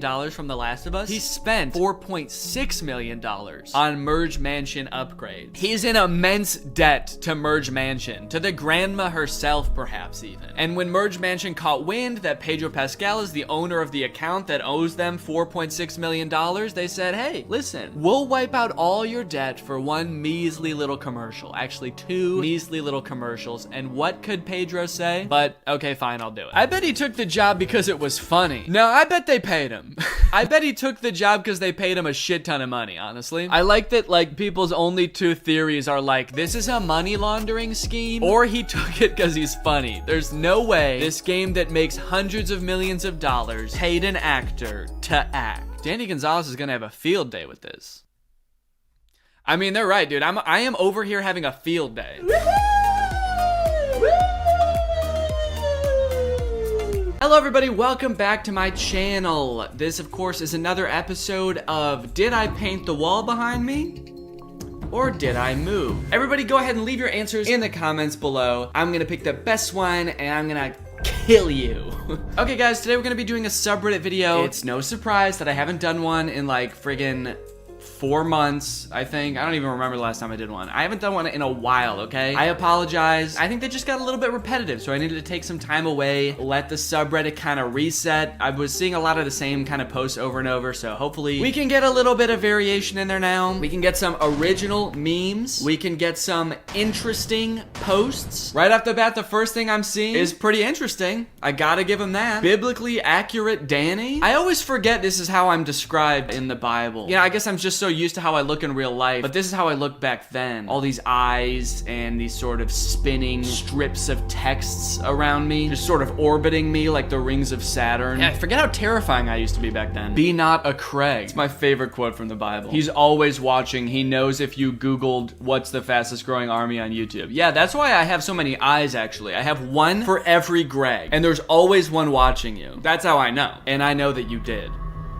Amanda. Oh, so I guess it's a thing lately to Photoshop like different versions of me. So we got biblically accurate Danny, and then down here there's new Danny dropped, hipster Danny, smooth Danny. Kind of thought I was already pretty smooth, but I guess there's always room for improvement. Guys, Danny made a new Instagram. Daniel Gonzalez 5235344. Wanna bang me? Yeah, guys, this is my new Instagram. Daniel Gonzalez 5235344. I use Daniel because this is sort of more of a personal Instagram account. I'm not gonna be posting like all the memes and usual goofs that I usually post on Instagram. This is more for just personal stuff. So in my bio, I have wanna bang me, and then a link that is a virus that you can download onto your computer. Dude, this is sick. Anime Danny doing a little goofing around. Okay. I'm digging the artwork. This is actually really sick. I mean, it's kind of terrifying, but stylistically, this is very cool. I drew Danny. Oh, I get it. Dude, these are sick. A few more of my Dan art. Wow. Damn, Man, that one straight up looks like a picture. This is some artwork of the darkest day of my life, a day that will live in infamy forever. And then here's just me sitting on a bed, loving life. Yo, what is this? Wait, is this a real movie? Chop Kick Panda and Friends? Dude, there's like a million different knockoffs in one movie. Oh wait, no, okay, it says 4 movies on one DVD. Okay. I was like, dude, that would be insane. All of these knockoffs in one movie. Is this the kid from the What's Up movie? I think it is. I don't remember. But I know Marcel Towing when I see him. Wait, so what are these other movies? Chop Kick Panda. So that's actually not the one that I watched, because I watched Little Panda Fighter. So I guess there's another Kung Fu Panda ripoff out there. And then maybe this is like Princess and the Frog. And then I think that's like Gumbo or whatever his name was from What's Up. Excuse me while I look up my own video about What's Up to know for sure. Is that the kid? Yeah, I think it is. He's got the same hairstyle. I don't know why he has glasses. Dang, dude, I gotta get my hands on this DVD. This is like sacred video lore. I haven't done a knockoff animated movie in a while. I should do one of those. Maybe I should figure out whatever this Princess and the Frog one is. That could be kind of fun. Me waiting for Danny's next Reddit video and it's a skeleton. Well, it's time to wake up, skeleton, and put your skin back on. Cause we're on the subreddit now, baby. Let's see what the comments have to say about this. You probably saw what y'all was posting and decided not to. What were they posting? I honestly haven't been on the subreddit that much in the past 4 months. Maybe I should be kind of glad about that now. Is it just me, or does that kind of look like Danny? No! Made a pizza of Danny's face? That pissed my dogs off. That picture pissed my dogs off, dude. I gotta go tell my dogs to calm down. Dude, I went to see what they were barking at, and this image, this like weird bloody pizza face was hovering outside my window. Terrifying, dude. Oh, good, they put toppings on it. Does anyone agree? First post, I don't know what I'm doing here. My favorite creators, and then they ranked a bunch of commentary creators. You can't rank perfection, and these people are all perfect in my book. So no, I do not agree. There is no winner, there is no loser. It's like picking a favorite child, dude. I can't do it. And these people are all my children. Why does Danny literally never age? I think he found the fountain of youth. Yeah, I saw a lot of discourse about this, and I forget if I've talked about this in a subreddit video before, but this video of me from high school like keeps showing up on my current audience's For You page. Guess not For You page, just like home page on YouTube. I don't know what it's called on YouTube. This keeps getting recommended to people on YouTube. Yeah, it's a video from 11 years ago. It used to have like a few hundred views, I think, and now it has 1.8 million because it just like keeps recommending to my audience. And I guess my audience is watching, but yeah. I've seen a lot of comments saying like why Danny should address this or Danny should talk about it. To be honest with you, I kind of thought I already had. Maybe I haven't. Well, I'll talk about it just in case I haven't already talked about it. In high school, you know how you have like announcements at the end of the day? We had like every week, every Friday, there'd be like a video announcements. We had like a video production club at school that put together the video announcements. They were read like a newscast, a bunch of announcements, and then we would also like throw in little skits and sketches. So this was one of those sketches. That's why it's on a page called Falcon Weekly, because we were the Falcons in high school. So yeah, that sort of explains it. And it's just a funny little skit about things that nobody said at Wheaton North. Nobody but me, I guess. I was probably the first and last person to say any of these things at Wheaton North. It's a hoot, it's a holler. I don't know if you guys will think it's funny because you didn't go to Wheaton North 11 years ago, probably. But if you did, then you should watch this video, dude. There's some really relevant humor in here that you're gonna love. Danny dropped that skincare routine. Yeah, I see this comment a lot whenever people talk about how I look the same in older pictures. I really hate to say it, man, but it's just genetics. I don't even really wash my face, dude. I rinse my face in the shower and that's it. My advice is I don't have any advice, honestly. That's probably not even a good idea. There's probably more I could be doing. I should probably moisturize my face or something, right? That's what people say you should do, but no, I don't do it. I am also going gray in my late 20s, so, you know, I don't know if you want my advice on not aging. I'll look my age in due time, don't worry. In fact, I think I'm probably gonna skip over looking my age ever, because right now I think I look a little bit younger than I am. But eventually I'm gonna go gray. And whenever you see someone with gray hair, you just assume that they're older, right? If you saw me but with gray hair, you might think I was like 40. So if I go gray in a few years, I'm probably gonna skip over looking my age, and then I'm gonna look way older than I am. I feel like my commentary videos and my second channel videos are gonna be so weird someday when I have like completely gray hair. I feel like I act so goofy and wacky in some of these videos that some people are gonna click on and be like, is this dude like 50 years old? This is the wackiest old man I've ever seen. All right, let's watch some of this old video and see if I really haven't aged. Yeah, it was popular at the time to make videos like shit nobody says at whatever, or shit, you know, shit nobody says when they're hungry or whatever. So that's why we made this video. Actually, you know what? I forgot one critical thing about this video. I wasn't even in the Falcon Weekly when we made this video, because I was in it my junior year of high school, and then I got kicked out right before our senior year because I goofed around too much. So I actually wasn't even in the Falcon Weekly when they made this video, but they just asked me to be in it, I think. So when I say that's why we made this video, I had no authority to make this video. I was not in the room coming up with the video idea. I was just there. So shout out to the actual Falcon Weekly that year. I haven't seen Mr. Vankus in a while. Calculus is really gonna come in handy later in life. Yeah, I have gum for all of you. I feel like my voice has gotten deeper, maybe? Or maybe I just talk deeper. Could I talk like that if I wanted to? I haven't seen Mr. Vankus in a while. I haven't seen Mr. Vankus in a while. I feel, honestly, I sound like a fucking nerd, dude. I haven't seen Mr. Vankus in a while. Yeah, I have gum for all of you. Yeah, I have gum for all of you. I think I just talked higher back then. I actually do think that. I was also like skinnier, I think. Or maybe my like face has gotten wider, something like that. Generally, though, haven't really aged. A lot of people in this video I'm still friends with to this day, dude. This is my friend Brian. This is Tim. You guys know Tim from my videos. Danny should react to this due to the fact that it's coming up on everyone's recommended 8 years later. Oh, this comment was from 2 years ago. Yeah, see, this video's been getting recommended to my audience for literal years. Wow, okay, this one is kind of crazy. So this is me from 8 years ago. This is a Vine I made 8 years ago. And then this is me now. Even my hair is the same. Okay, I do pretty much look the same in these two pictures. That's crazy. After all this time, www.tacklightmax.com?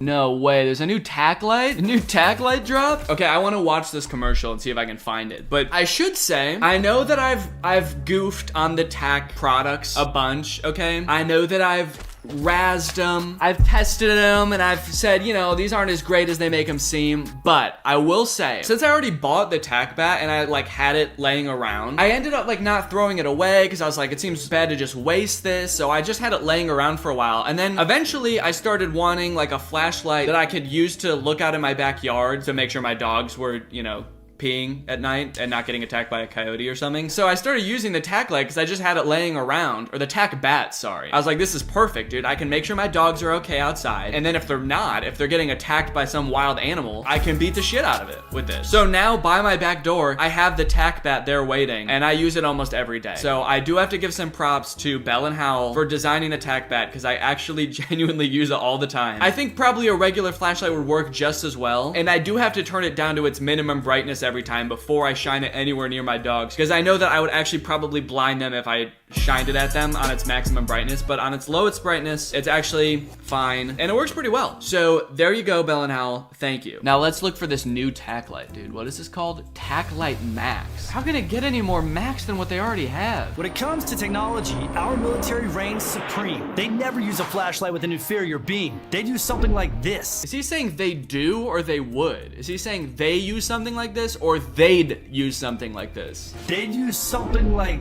this. I think he's kind of trying to trick you here into thinking he says they use something like this. No, he's saying hypothetically, they'd probably use something like this. They could use something like this. We know damn well that Nick Bolton doesn't know what kind of flashlights they use. Lab certified at 50 times the brightness of regular flashlights. Well, they shined it into a mysterious orb, so it has to be good. Tack Light Max can spotlight objects hundreds of feet away and be seen up to 10 nautical miles. 10 nautical miles? At what point is it too much light? The average person does not need this flashlight, dude. Are you insane? But even inside this giant slab of ice, the Tack Light Max keeps on working. What if it's actually called the Tack Light Max, not because it outputs more light than the other Tack Light, but just because they named it Max? There's a comma there. Yeah, this is the Tack Light Max. Yeah, the Tack Light Max is not short for Tack Light Maximum. It's short for Tack Light Maximilian. So, you know we had to do it. I didn't know you had to do that. You know, because this thing outputs more light than the other one, we have to fucking run it over with a monster truck. Actually, if you gave me enough time, I probably would have guessed that, because they do this shit at the end of every commercial. You definitely don't want to try that with the regular flashlight.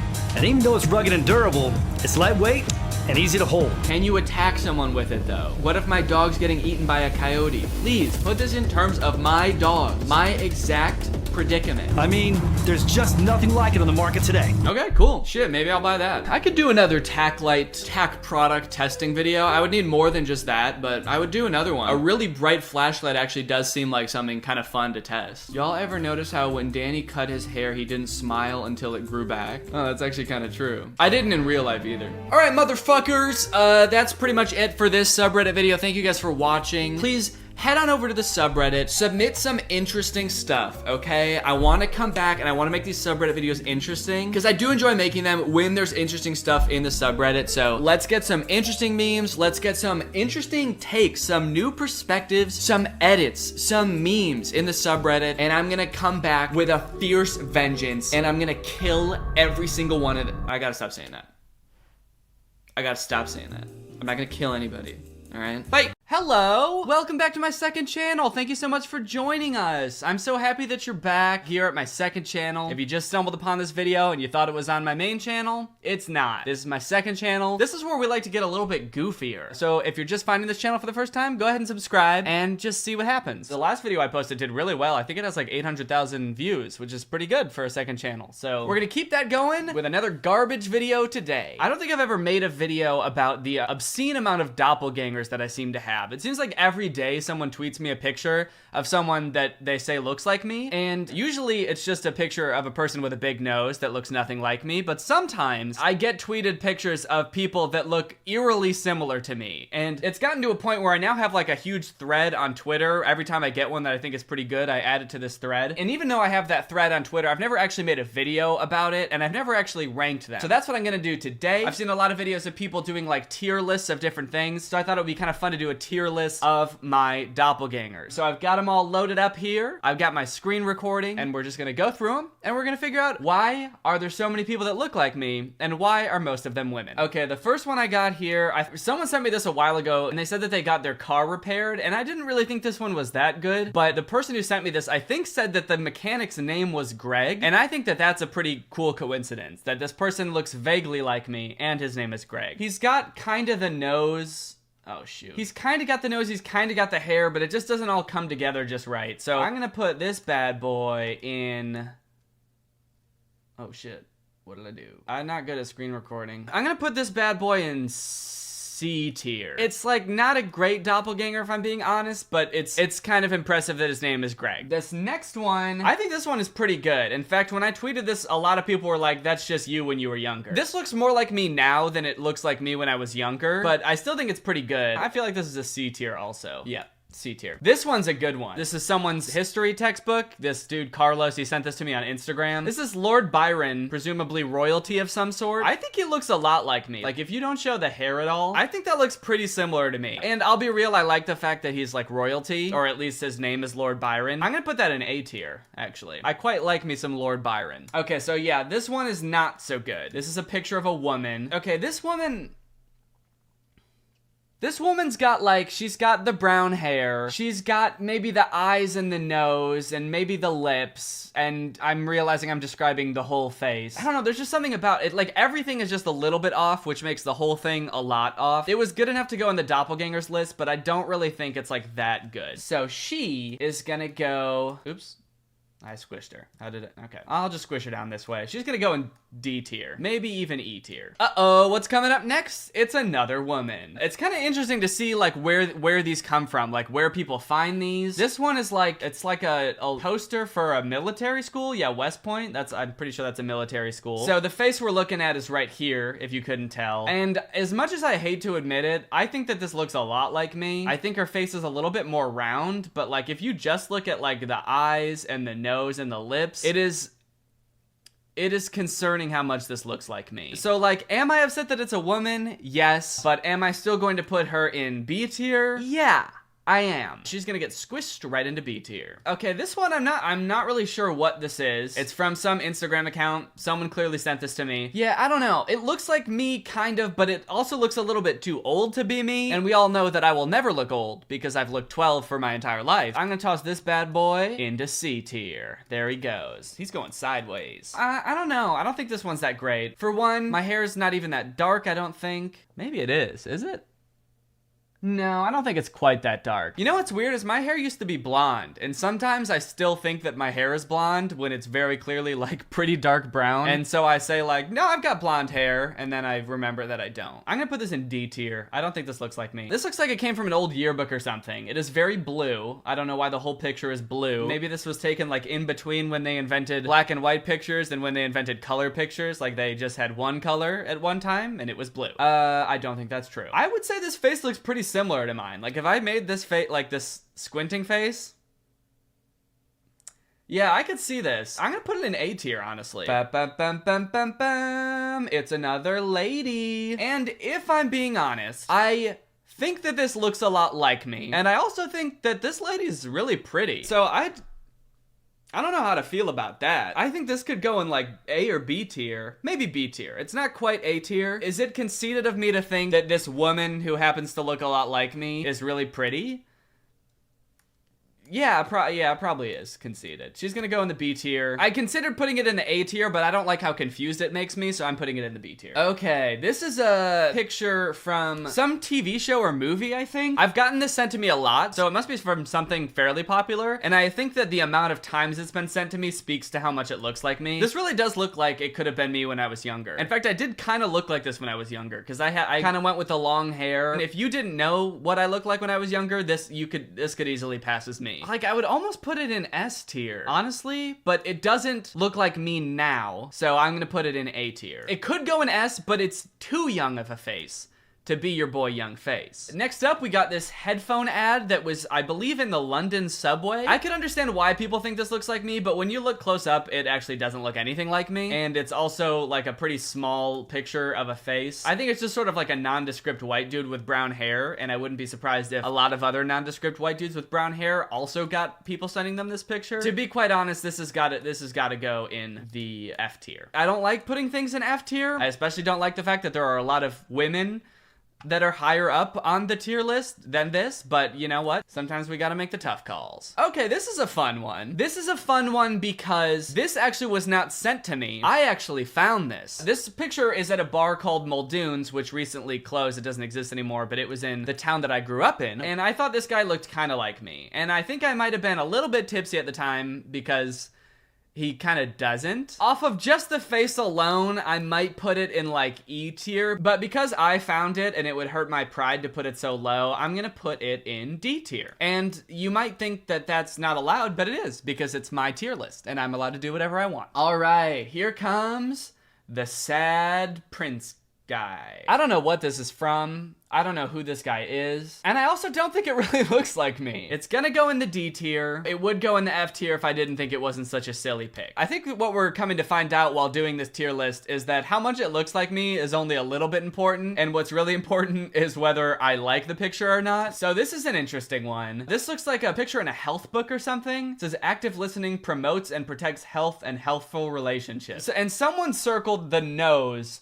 and wrote Danny Gonzalez in it. I don't know if it's the person who sent me this picture or if like the person who sent me this picture opened the book and it was already like this. Either way, I think that's pretty funny that that's just in this health textbook from now on forever, but I don't really think it looks that much like me. I can see the nose, I can see why they circled it, but the rest of the face doesn't really look that much like me, so I'm gonna put it in the C tier. Okay, this picture, I don't really think it needs much explanation. It's, you know, this is just how it is. Like, I understand the resemblance, but it is gonna go in D tier because I don't like it. I just don't want to confront the fact that I look like this one, so I'm just gonna put it in D tier. This is a picture of the side of a case of beer, I think. This one's gonna go in E tier. So this one was sent to me when I was still doing Vine, and I would do that dad character a lot. I would have glasses and a fake mustache. So someone sent this to me being like, my brother looks just like you. Look, here he is dressed up like you. And I appreciate the effort, but I don't think he looks that much like me. The hair is pretty good. Actually, he looks decently like me. I'm gonna put him in B tier, a little bit because he looks like me, and a little bit because of the effort that he put in. You know, I gotta appreciate the effort. This is from another movie. I do not know which movie, but this, again, is a very convincing younger version of me. Honestly, this kind of, like, doesn't even look like a younger version of me. This kind of just looks like me. I have been told I look like a 10-year-old from time to time. Am I gonna put this in S tier? Am I? Could I do it? No. Okay, yeah, I will. No, I will. He'll go in S tier. We got our first S tier. Everyone clap. I don't know if there's gonna be any more S tiers, honestly. This was a Vine, and people would not stop tagging me in this Vine.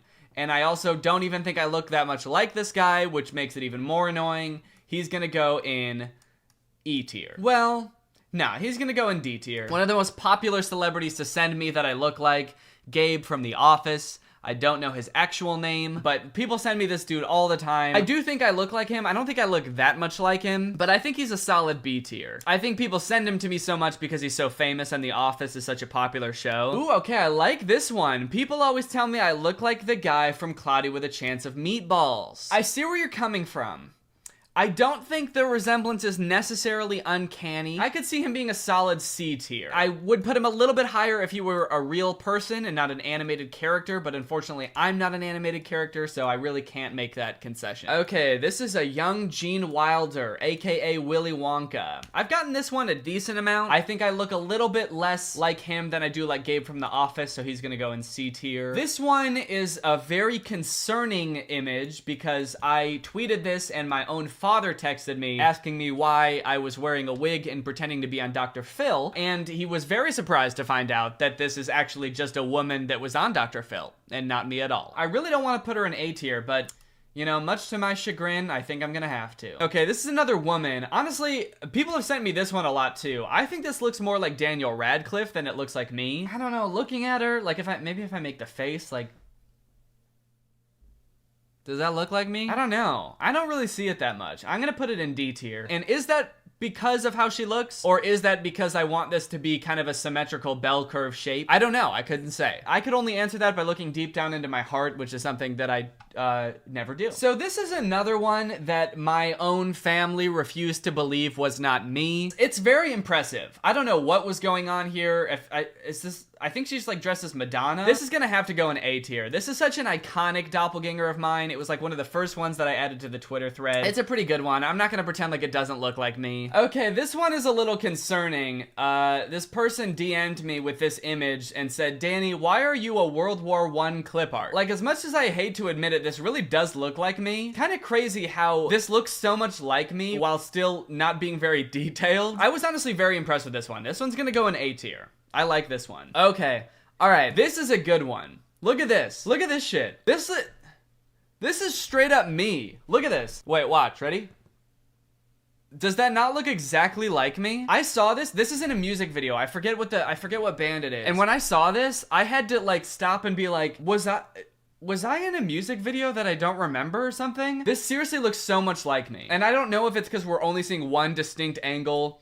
He's also wearing a hat, so it's covering up his hairdo. But this also kind of seems like a shirt that I would own. When we're talking doppelgangers, I mean, this is about as good as it gets. This is going in the S tier. Very impressive. Whoever found this and sent it to me, I am very impressed. Here we go with another woman. You know what? I see it, but it's not like that strong. I'm gonna say C tier. I think it's like a fair comparison, but it doesn't really like jump out at you. This, on the other hand, this is a girl on TikTok, and it's pretty solid. I mean, we have like different hair color. See, the thing is, do we go strictly based off the face? Because if we do, I would say that this is a shoo-in for the A tier. Like, if we're just looking right here, like that's A tier material right there. We got another famous celebrity in the mix. If you don't know who this is, he's from the show Shameless. His name is Lip in the show. I see it.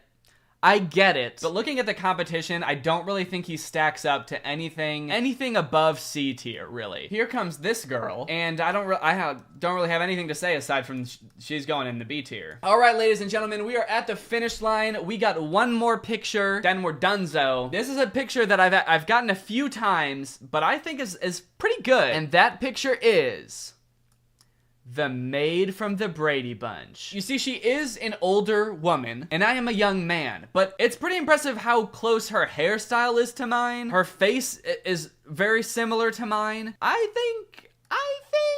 feel like she could go in the A tier. Is that crazy? Is it crazy to put the maid from Brady Bunch in the A tier? I don't know, sis.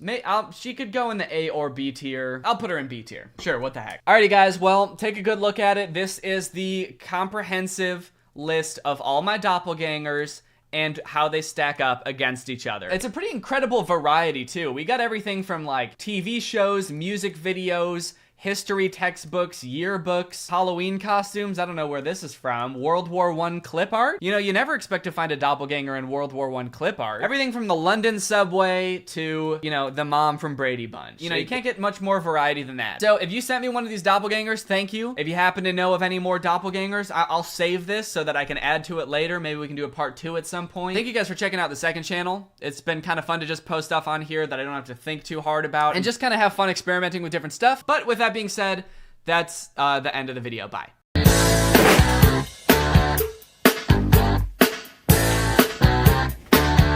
Hi! Why do I look so sweaty? Because I am self-testing! Hey Greg, sorry for the absence lately. As I said in my last video, I moved, so that's what I've been doing. I pulled this cool little trick called the reverse YouTuber, where I get really popular on YouTube and then I move from LA back into my parents' house. So that's where I am right now. I'm now a proud Midwesterner. More specifically, in Illinois. And more specifically than that, I'm not gonna fucking tell you my address. Laura and I are living at my parents' house while we look for a permanent place to live, so expect this to be the set for now, I guess. This is my parents' basement. I don't know why they have so many sombreros. Just gonna move these, I think. Word to the wise if you're ever planning on moving across the country, because from LA to Chicago is a pretty long trip. It was about 30 hours. So if you're ever considering doing that, the one thing that I've learned is fucking don't. It's so much harder to move than it seems. You'd never realize how much stuff you have until you have to put it all in boxes and then put all of it in your car. And a box. We got one of those like U-box things from U-Haul. We put a lot of our big stuff in that and then the rest of it in our 2 cars, and we drove for 2 days, no, actually, it turned out to be 4 days with Laura's parents across this great nation. We had many setbacks, including thinking we could put our dog in the back seat and she would be fine back there, her having a panic attack and then having to sit on my lap for the rest of the car ride. One of my tires fucking fell apart in the desert, so we had to just stop on an exit ramp in the middle of the desert, take everything I own out of my car, take the spare out, put the spare on, take it to a tire place, get a new tire, and then take everything out of the car again so I could put the spare back and then put everything back in the car. And then on what was supposed to be the last day, we got caught in a giant thunderstorm in the middle of Iowa. There were severe thunderstorm warnings, there was severe hail warnings, and there were about 3 or 4 tornado warnings. But now it's all over and I'm finally here in my parents' basement. Let's do a video. Now, I posted a video not too long ago about the Dobre brothers and how fake and boring and just like uncreative their content is. But if you watch that video and you're like me, you probably were thinking, wow, these brothers' voices are just so powerful and emotional and passionate. They would be great rappers. I don't understand. I know, I don't either. They just let me go. They didn't really say anything. So what was the purpose? And if you did think that, then boy, are you in luck, because they do make music. They've actually posted a few music videos over the course of their online careers, but this one that they posted the other day called Stop That is just, it is just, it's just, it's good. It's really good. It's called Stop That, and it has such a great message. It's for kids who are being bullied or feel insecure. It's just sort of like one of those power anthems that will get you through anything. Which is perfect, because the Dobre brothers are so enthusiastic, their presence is so powerful, that of course it just makes sense for them to do a song like this. It's got 3.7 million views, and it's inspiring people all around the world. So let's just jump into it. This song goes out to anyone who thinks they don't matter. Me. Literally me. Just wanna let you know that you do. Oh, okay. Problem solved. My insecurities are done, and guess I don't have to listen to this anymore, actually, or even make this video. Let's go. Think you ain't good enough? Stop that. Think you ain't beautiful? Stop that. Think you ain't worth it? Stop that. Think you ain't loved for? Stop that. Bully who you want? Better stop that. Making people sad? You can stop that. Giving people love? Don't stop that. Taking people's lives, you can stop that. The first question I had about this video is, what the fuck kind of school is this? The kid that's getting bullied is like, I don't know, like 10? And the kids who are bullying him are like 19. What kind of school is this? Are there schools that go from like K through 12th grade or 13th grade? These kids look like they might be out of high school. I get that the stereotype is that the bigger kids usually pick on the smaller kids, right? If you're like a nerdy little dweeb, then it would make sense for like the jocks to be picking on you. But this kid is like a baby. He's not like a scrawny little kid. He just is a little kid. Taking people's lives, you can stop that. I'm myself, you is you. Don't let nobody get through. I'm myself, you is you. Damn, deep, dude. I never really thought about it like that, but he is really he, and I really is me. Shit, damn. They can talk, they can hate, but you stay bulletproof. They make stories but don't listen.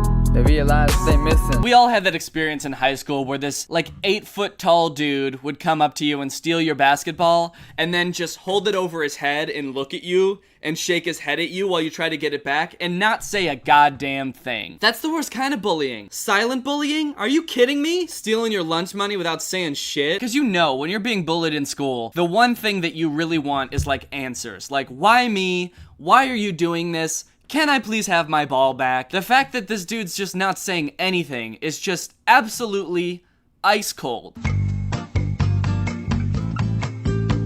They realize they missing. You beautiful, you strong. They won't be there for long. I like this like classroom setting where they're in front of the class because it looks like they're like motivational speakers that your school would hire to come and like teach you valuable lessons. But the line that it cuts to for this scene is, you beautiful, you strong. You beautiful, you strong. Like the motivational speaker's a fucking caveman. He just comes out like, you beautiful, you strong, you healthy, you good grades, handsome. Just stay true to yourself. Don't give up, don't cry. I'm telling you, I've been there too. You don't gotta keep it inside. But stay positive, you're worth it. Get back up, cause you won't quit. Keep the smile, keep dreaming. You can do it, you deserve it. Think you ain't good enough, stop that. Think you ain't beautiful, stop that. Think you ain't beautiful, stop that. The first dude was like, think you ain't beautiful, stop that. And then the other dude started pointing like this. What is this? What is this? Think you ain't beautiful, stop that. Stop it right now. You think you're not beautiful? Stop that. Think you ain't loved for, stop that. Bully who you want, better stop that. Making people sad, you can stop. What is this dude doing? He looks like he's seen a ghost. The rest of them are all just sort of like somberly walking down the hallway. And this dude's like, he probably just got silent bullied. Giving people love, don't stop that. Taking people's lives, you can stop that. Taking people's lives, you can stop that. Do you think that would really work on someone who's about to murder somebody? You're dead, bitch! You hear me? You're dead! Hey man, taking people's lives, you can stop that. Oh, my bad. Yeah, cool. Nice.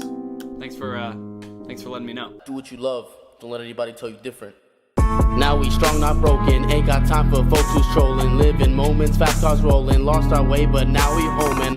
I feel so much better. Love life, I'm my own trendsetter. I've been silent, now expressing how my life's my greatest blessing. I'm gone. I'm gone. I'm gone. I'm gone. No, come back. He's gone. Where's he going? Think you ain't good enough, stop that. Think you ain't beautiful, stop that. Think you ain't worth it, stop that. Think you ain't loved for, stop that. Oh. Okay. This whole, like, positive movement is starting to spread. That one bully was about to, like, throw a paper airplane at that kid, and the other kid was like, hey, don't. And the bully was just like, yeah, you're right. Shit, you're right, I'm done bullying now. Bully who you want, better stop that.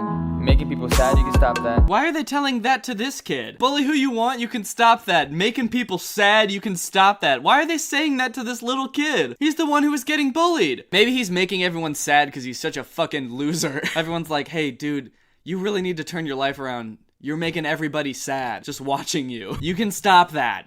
Giving people love, don't stop that. Taking people's lives, you can stop that. Think you ain't good enough, stop that. Think you ain't beautiful, stop that. Wait a minute. Wait, is it just me, or has nobody in this school, aside from the people singing, said a single word in this entire video?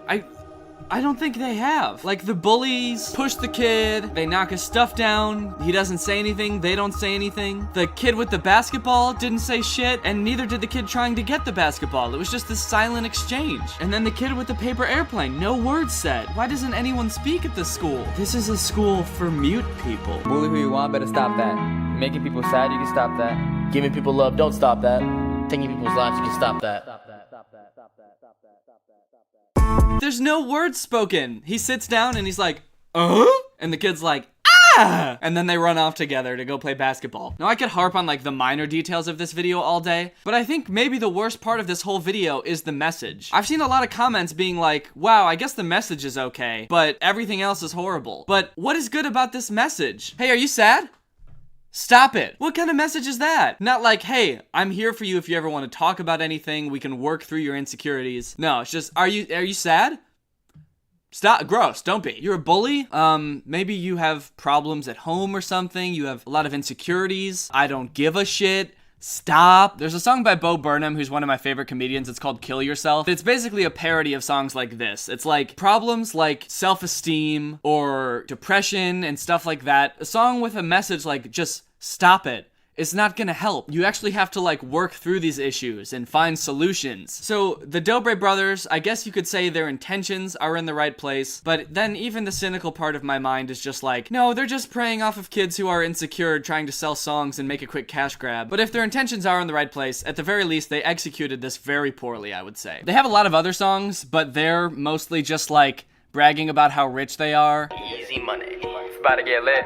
Started from the grocery store, now I own the grocery store. There's even one that has a feature by 6ix9i. I don't know how to pronounce this dude's name, but he's a famous rapper. Some of their videos have a shit ton of views, 31 million views on one of these videos. Their music videos to me are just like their regular videos. It's like, what is the lowest amount of effort we can put into something and still make millions of dollars? Like these videos look like they're recorded on like a camcorder from the early 2000s by someone who doesn't know how to use a camcorder from the early 2000s, and they're like edited in iMovie and shit. All right, I hope you enjoyed this video. If you're not Greg yet and you want to join, just subscribe and turn on my notifications and you can be Greg. We're the strongest army on the net, that is a fact. If you want to check out my other socials, I don't really advertise them that much, but on Twitter and Instagram, I'm Danny Gonzalez. So head over there and check out my tweets and my Instagram pictures. They're very good. All right, thank you, Screeching Iguanas, for turning on my notifications. You are truly Greg. I'll see you guys next time with a really interesting video where I check out the little back room in my parents' basement, and there's a little elf in there, and he's gonna kick me in the shins. Bye! What's up, dude? Yo, what's up, man? Welcome back to the second channel. I have some terrific news. The Titanic is getting a sequel. Now you're probably wondering, how could the Titanic possibly get a sequel? It's a historical movie. Like, nothing happened after it that would require another movie. And to that I would say, I'm not talking about the movie. I'm talking about the boat. The boat is getting a sequel.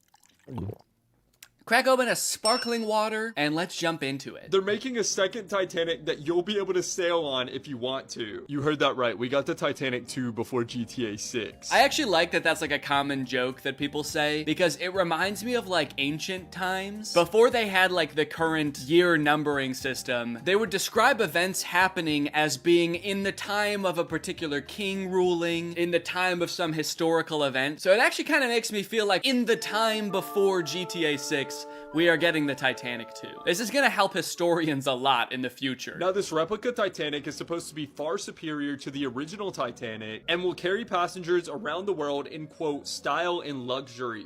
This sounds exactly like the first Titanic so far. Well, not exactly like the first Titanic, because the first Titanic was supposed to carry passengers around the world, but I think it only got like halfway, if I recall correctly, because something happened. I don't exactly remember. Now, the Titanic 2 is supposed to start construction next year as the Australian billionaire heading this project, who is named Clive. I like that this guy and the Australian billionaire are on a first name basis. Who is this guy? Clyde?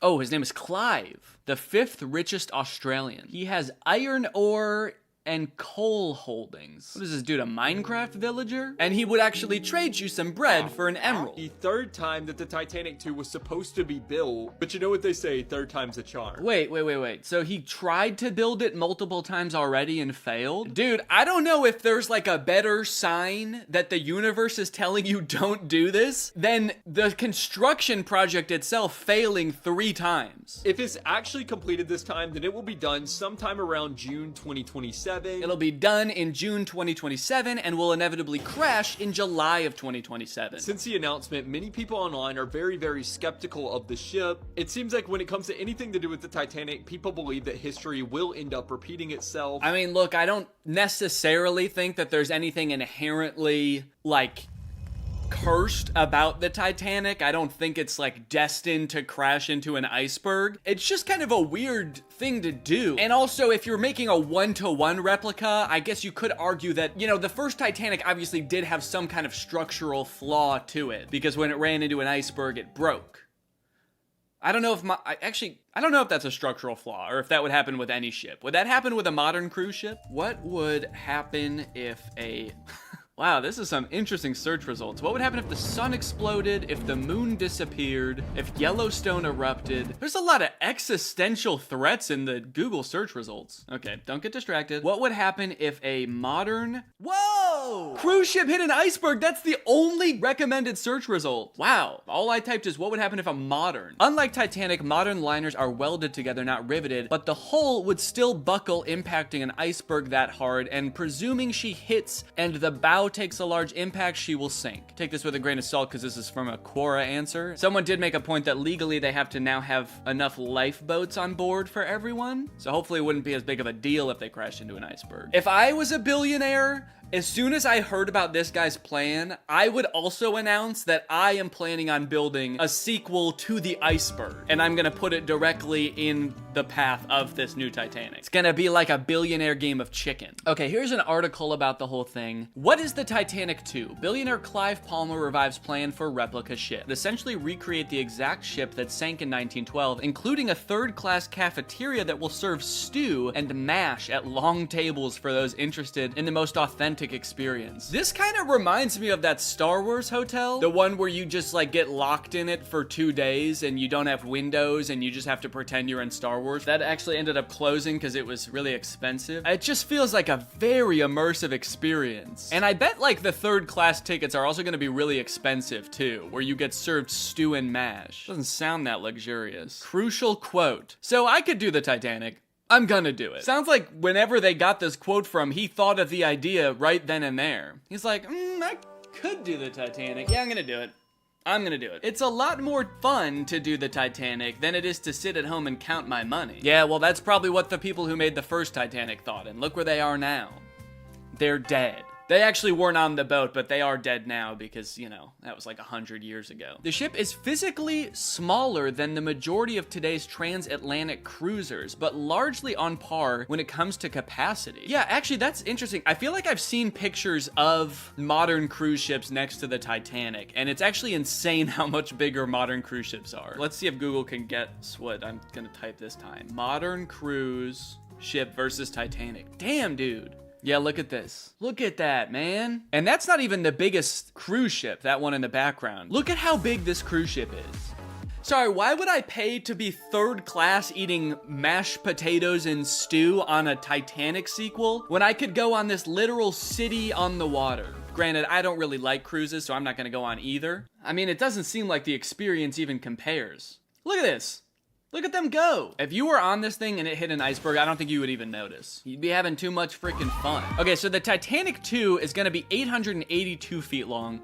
Icon of the Seas is 1,197 feet long. You know, that's actually like closer than I thought it would be. That's like, what, like a 300-foot difference? Oh, but it's twice as wide. 100 feet versus 213 feet. Damn, Icon of the Seas, she thick. Okay, here's a video of Captain Clive talking about his idea. He's not gonna be the captain of the ship, is he? He's like a mining tycoon. I don't think he knows anything about driving a ship, but I guess that might make the experience a little more authentic. Eccentric billionaire Clive Palmer has relaunched his plans to build the Titanic 2 for the third time in just over a decade. At this point, it's not even the Titanic 2 anymore. He's tried to build this thing so many times, it's like the Titanic 5. Yes, Clive is dreaming again of building a tinny. What kind of conspiracy theorist-ass newsroom is this? What's going on back here? In other news, I'm also very close to solving the mystery of the royal murders. Oh, it's Kate Middleton back there. That's her name, right?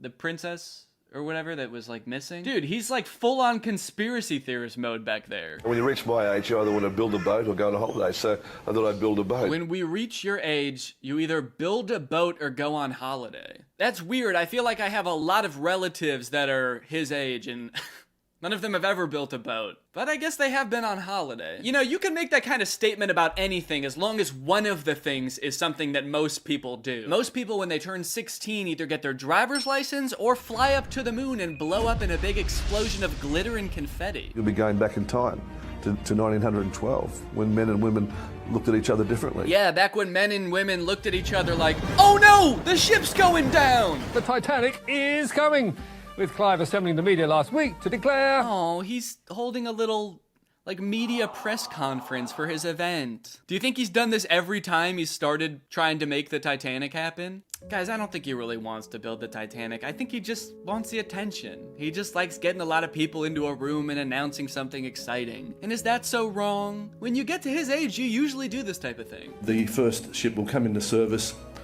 scheduled at the moment in June 2027. The first? You mean there's more?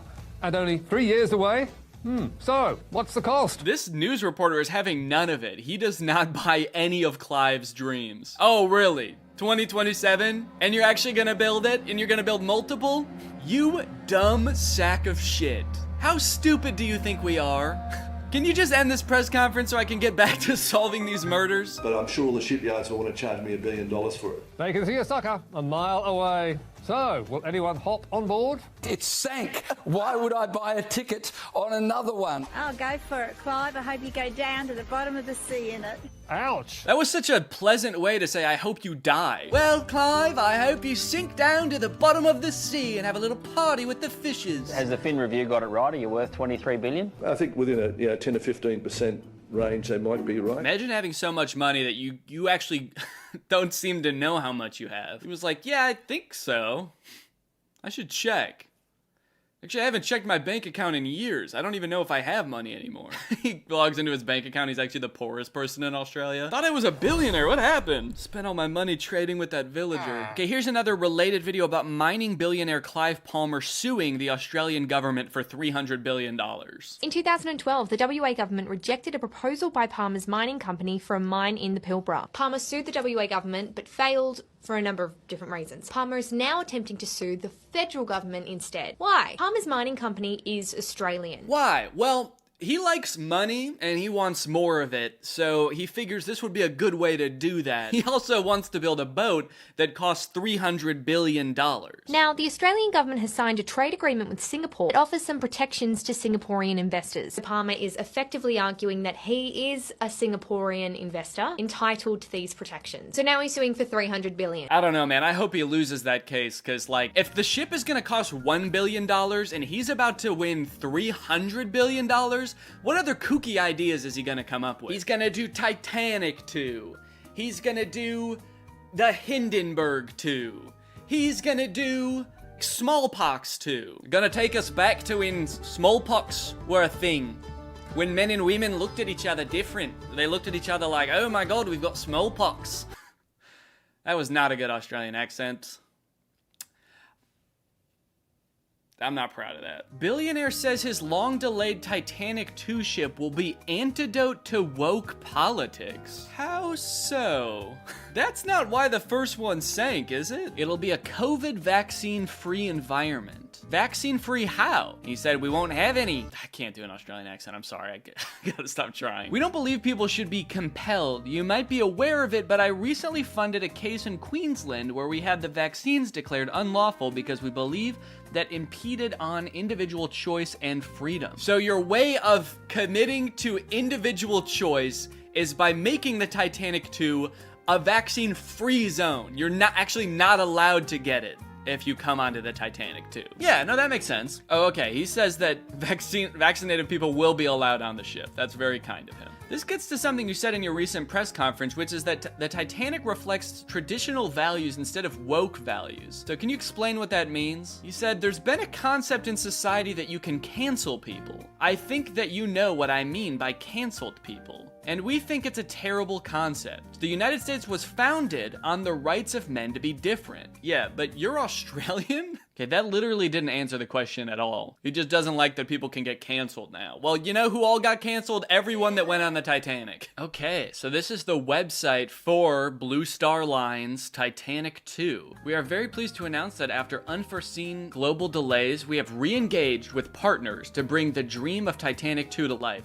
Wow, partners? You know, back in the day, we used to just say husbands or wives, but I see the woke mind virus has taken you over, Clive. Third class experience. Wow, yeah, that really is like what you'd expect from a 1910 cruise ship third class experience. You're bunking with other people. It's like basically a studio suite. The sink is right here. There's probably a toilet just out of frame. It seems like Clive might be the type of person to be like, men don't have any power in society anymore. Things are too woke. Everything's against the man now. So he's making this cruise ship to go back to the time of the 1910s. But the joke's on him, because when this thing sinks, all of the women and children are actually gonna get to take the lifeboats. And the captain especially always goes down with the ship. Sorry, Captain Clive. Okay, so apparently in 2012, Clive Palmer was trying to build a real-life Jurassic Park in Australia. Clive, what are you trying to do? Are you trying to cause a catastrophe? The hell, I don't think you have good intentions at all anymore. You are a supervillain, I think. News like this is sure to spur some fire in dinosaur lovers, which is quickly assuaged by Extreme Tech's Ryan Whitwin, who warns folks that birthing a dinosaur is a bleak possibility as we don't have the living cells to do so. It's funny what the insanely rich can think of when there are more important things to create in the world. How about homes for the homeless to start with? It's actually not really even funny what they can think of, because he didn't even think of this. It's just from a movie. I don't know if you guys saw it, but there's a movie about this actually. And there's also a movie about the other thing too, the boat. This guy's just stealing ideas from 90s movies. Next he's like, I want to build toys that come to life and can talk to each other, but whenever humans come in the room, they fall down. It's a pretty good idea I just came up with. I'll call it Toy Story. Alright, well I hope you enjoyed this deep dive into the lore of the Titanic 2. I'll see you guys next time. Bye-bye. The story of a Willy Wonka experience gone wrong in Glasgow, Scotland has taken the internet by storm, and I love it. I don't think I've ever in all my life seen such an impressive and inspiring dumpster fire of an event. It is just mwah. It is just perfect. This event, which was supposed to give kids the chance to experience Willy Wonka's chocolate factory, was so bad, it prompted parents to call the police to get justice for the horrors they had witnessed. Police were called to an immersive Willy Wonka experience after families showed up to an empty warehouse. The event reportedly charged $40 per entry, that's per person by the way, advertised with AI art and said it would be a journey filled with wondrous creations and enchanting surprises at every turn. And oh, what enchanting surprises they found. Kids were all dressed up and crying, waiting for what they thought was going to be a magical experience. Yeah, that's the surprise. No magic here, just sadness. The surprise was them crying. If they called the police, that's how you know it was bad. Because they didn't even do that in the actual Charlie and the Chocolate Factory, and kids were dying in that movie. And honestly, it does look like it was terrifying. Take a look at some of the images of the abandoned warehouse that parents had to spend $40 to gain access to. Okay, here we have some sort of chocolate fountain with murky brown water floating in it. We have one bouncy castle that can fit like 3 kids. Giant empty space filled with table and chairs. You're probably thinking there must be something pretty good to eat here with all these table and chairs. Probably some pretty tasty chocolate, right? No, there was no chocolate at this event. These photos look like a crime scene, dude. These look like Willy Wonka had to flee the country after the FDA found fentanyl in his chocolate. So he has to post up in an abandoned factory to keep the business going while the feds are after him. You got this lovely scene.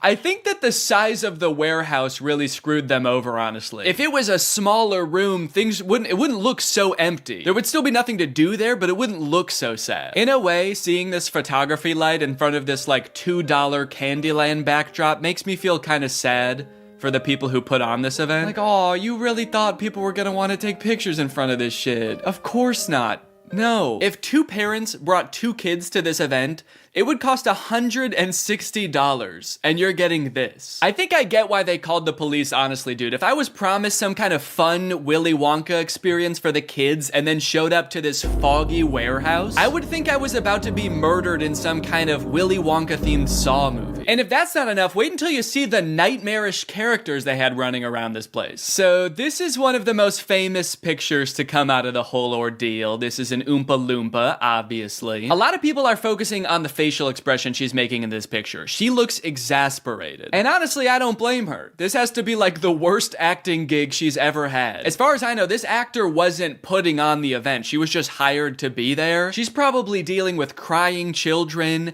pissed off parents. Also, I'm pretty sure canonically the Oompa Loompas are enslaved by Willy Wonka, so the facial expression makes sense in that context too. What I'm actually more concerned with is everything else going on in this photo. Why is there so much smoke? I'm not super familiar with the process of making chocolate, but I'm 100% sure there should not be that much smoke happening. No wonder she's making that face, dude. She's high as hell. And I love all the mismatched chemistry gear she's got strewn about the table. Beakers, vials, this mysterious elixir locked up in a little glass box. A quill? Oompa Loompas take notes like wizards from the 1300s? I didn't know that. All right, now the other two characters that were at this thing, I gotta introduce you to at the same time because they're both in the same video clip. So let me introduce you to Willy Wonka and the Unknown. What is that? It's the unknown. Man, what the hell? Dude, fuck everything else. I would call the police based off of that. Who is that demon? Surprising twists and turns was right in the advertisement. I would not expect to take my kids to a Willy Wonka experience and have them be accosted by a shadow figure. I can tell you that right now. It's terrifying that Willy Wonka says, "What is that?" when he sees it. What is that? Like, dude, this is your chocolate factory. You don't even know what that is? We are so fucked. Here's a different clip of some other kids experiencing the unknown. As the soup flavor cheese, full of scary face. Oh my God. Scare the great unknown. Wonderful. I love it. Fantastic. Yeah, that's the correct reaction to seeing the unknown. What is that? Wonka says it, this kid says it, I'm saying it. Also, I love that baby's reaction. That was like a primal instinct to make that sound. Humans have evolved for millions of years to make that sound when they see the unknown. According to some reports that I've read from the event, the unknown is supposed to be an evil chocolate maker who hides in the walls and scares little children. Is he a part of the actual Wonka story? No. Was it advertised that there would be a child-scaring monster at this event? No. But speaking of the advertising for the event, one of the most insane parts of this whole story is that this company that made this event, House of Illuminati, apparently used exclusively AI-generated images to advertise this event. Surprisingly, the website is still up, so you can go and check it out for yourself. Welcome to Willy's Chocolate Experience. Dive into the whimsical of Willy's Chocolate Experience! Exclamation point, comma. So you've got images like this, which at first look like some kind of fun candy land, but then the closer you look, it doesn't really make any sense. Like, what the fuck is this thing? Is that supposed to be a bunny? Who the hell is that? I don't like the looks of these things. But then you get images like this advertising the Twilight Tunnel, which are so clearly AI generated, it makes you wonder if the whole event was being run by an AI. Because how could a human not notice that there are so many typos in all of these images? You got dim tight, depractions, ungurrival, featuring dodjection and swide. Then you've got ensuring entertainment, which of course includes catgagatting, carchy tons, and a passidice of sweet teats. And on top of the website being seemingly designed by AI, apparently all of the actors' lines were too, which we know thanks to this video posted by the actor who played Willy Wonka. I'm going to be poking a little bit of fun at the event, but I wanted to say before I start that I feel for anyone who bought tickets to this, people who are expecting a magical chocolate experience. People who are unfortunately captured by the unknown, we hope you are found soon. So the first red flag for me was when I was cast as Willy Wonka. Anyone who looks at me and thinks Willy Wonka and not Oompa Loompa is out of their mind. I give off major Oompa Loompa energy. I got cast as the part on the Thursday, and was told that I needed to learn the script for the Friday. So I said, no problem, send it over. The script was 15 pages, monologue, pretty much, of AI-generated gibberish. You know what I'm kind of curious about? If the script was AI-generated, where did the unknown come from? Did the event organizers just ask ChatGPT to generate a script about Willy Wonka's chocolate factory and it just threw that shit in? Cause that's terrifying. ChatGPT was like, planning an event for kids, huh? I know just the thing to add. Don't worry, I'm great with kids. So I'll give you one of the lines from the script. I'm not going to do the Willy Wonka voice because I think I've embarrassed myself enough. But one of my favourite lines was, "There is a man who lives here. His name is not known. So we call him the Unknown. The Unknown is an evil chocolate maker who lives in the walls."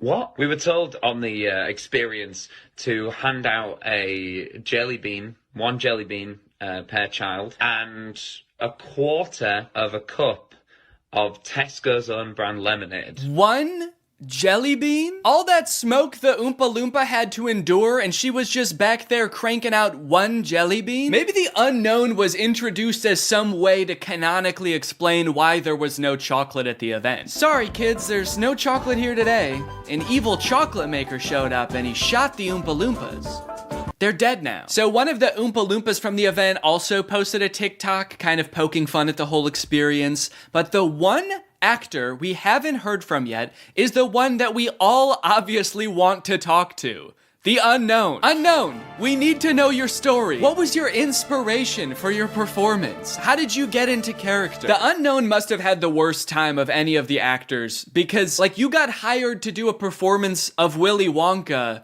and you got cast as a character that's not in Willy Wonka? Just like an evil spirit that lives in mirrors? And then your job for an entire day is to scare and confuse unsuspecting children who have no clue what they're in for. Every time a kid came around that corner, you just know the Unknown was like, God damn it, I gotta traumatize another kid. The Oompa Loompa from the famous photo ended up doing an interview with Vulture where she describes the moment that children saw her for the first time, and it is very sad. Tell me about the moment as the kids started coming in. Did you see the innocence leave their eyes? They were quite upset. I think they were confused, but it was more the parents. I just looked at them, and I think they must have known when they looked at me. An older couple said to me, I really, really hope you get paid well for this. This sounds like she's describing people witnessing the wreckage of a tsunami or something. It's crazy. Each individual person that laid eyes on her had to take a second to mourn. When you say walk through, how long are we talking here to walk through this event? I'm telling you, this would have taken about 2 minutes. I've never experienced anything like this in my life. Dude, honestly, that's kind of smart because like 2 minutes isn't even long enough to process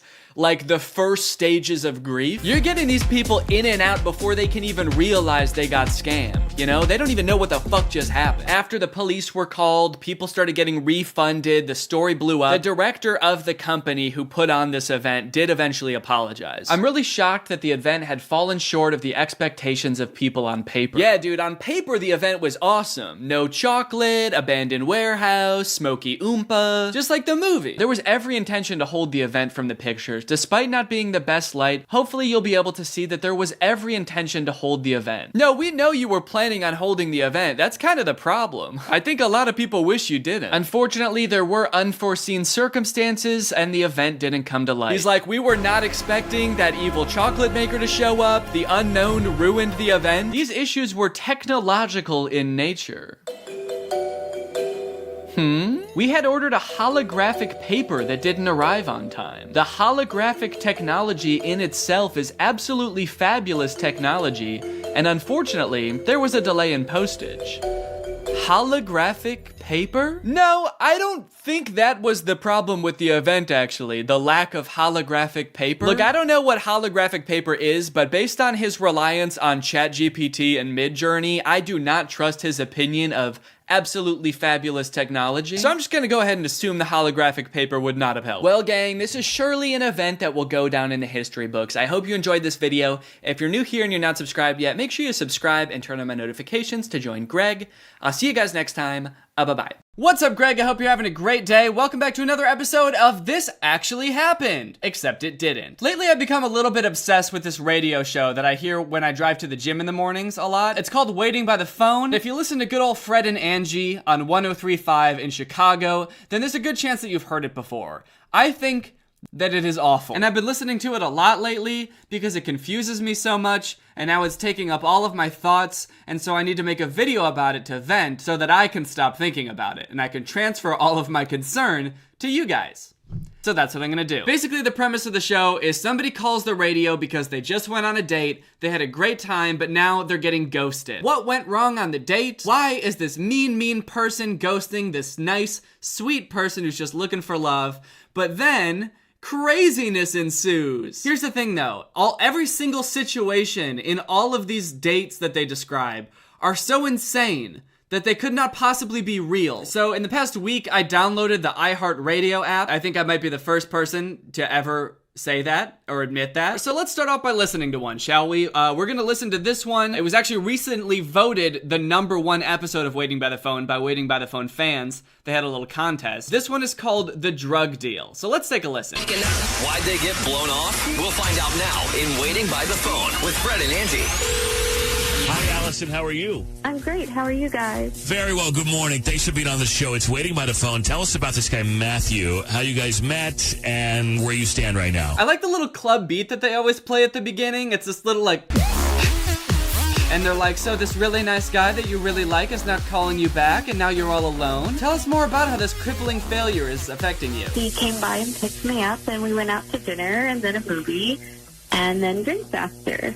He didn't reach out to me at all after the date, and I was kind of confused about that. This girl is saying that the date went great, nothing weird happened, it was just a normal date, and nothing went wrong, and she can't possibly imagine why this guy would not want to call her back. So now let's listen as Fred and Angie call this guy and ask him why he won't call her back. Welcome back. Let's call Matthew. You met through some friends. You were set up. Right. And you want to know what's going on. Yeah, I'm really interested to see what he has to say. We'll call him right now. She's very interested to see what weird reason he could have for not wanting to call her back. Let's take a look. Hello. Hi, Matthew. Good morning, Fred and Angie. Paulina Kaling calling for Fred and Angie in the morning on Kiss FM. I have to tell you, before we go any further with the call, that we are on the radio right now, and I need your permission to keep talking. Is it cool if we keep going with the call? Yeah. We're calling on behalf of a woman named Allison who reached out to us and said that you guys were set up and you had a great date. She kind of wanted to know what's going on while you're ghosting. We went on a date. It's just supposed to be a movie, and then after the movie, she said, let's go get some drinks, and it wasn't part of the plan. It was all going really well, and on the way to get drinks, she said, let's go to Target, and she tells me exactly where to park, which is not anywhere near the front of the store, and then I look over, there's somebody in the car, his window rolls down, then a drug deal happens. They were in the middle of a date, having a great time, and she thought, hey, you know what would be really fun, a fun thing to do with this stranger who I know nothing about? I'm gonna take him to deal some cocaine. At the very least, this girl has some very serious time management issues. She booked a date at the same time as a drug deal. That's a big no-no. We all know that. We all learned that in Drug Dealer 101. You don't book a date at the same time as a drug deal. So now that she knows why this dude won't call her back, let's see how she responds. Will she be like, oh, of course. Taking a stranger to a drug deal on a date is a weird thing to do. Let's find out. You did a drug deal on the date. I mean, I didn't make him do any of the drugs. You made the drug deal. You gave me money. I handed him money. He handed me cocaine. I handed you cocaine. I became a drug dealer in that situation. You know what? Grow up. Grow up?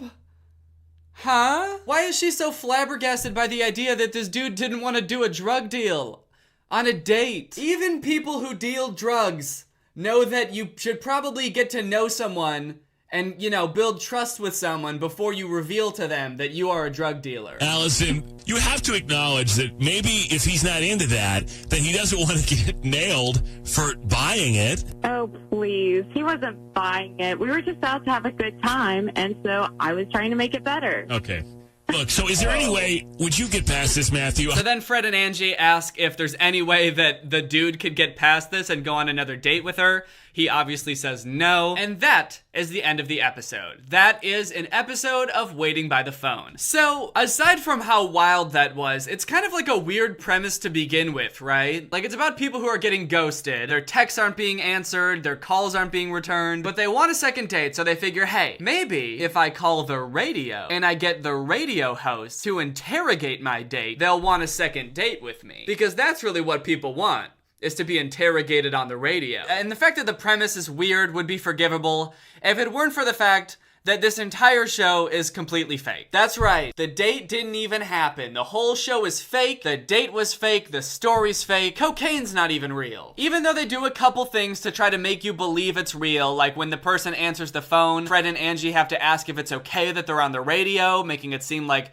they need to get consent because this person hasn't signed a release. But all in all, they do such a bad job of making this seem real. For one, they seem to do this show a lot. I think they do it multiple times a week. In fact, on the podcast page, they upload one of these podcasts every weekday, so 5 times a week. So you'd think they would need people to be calling in constantly to volunteer to be on this show. But one thing that I've noticed while listening to the show is they never advertise how to get on the show. They never say a number to call or a website to go to or an email to email. There is no way, from listening to the show at least, to get on the show. So I decided, okay, let's give them the benefit of the doubt. Maybe I just have to do a little bit of digging to get on the show. So a couple days ago, I tried my best to get on Waiting by the Phone.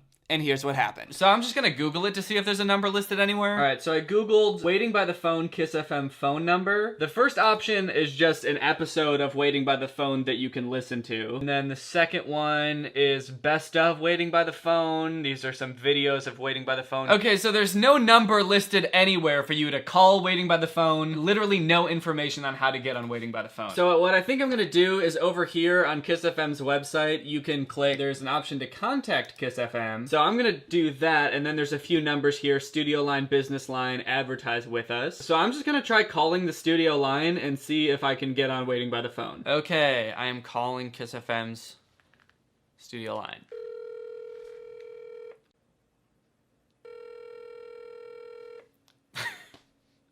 Just not pick up.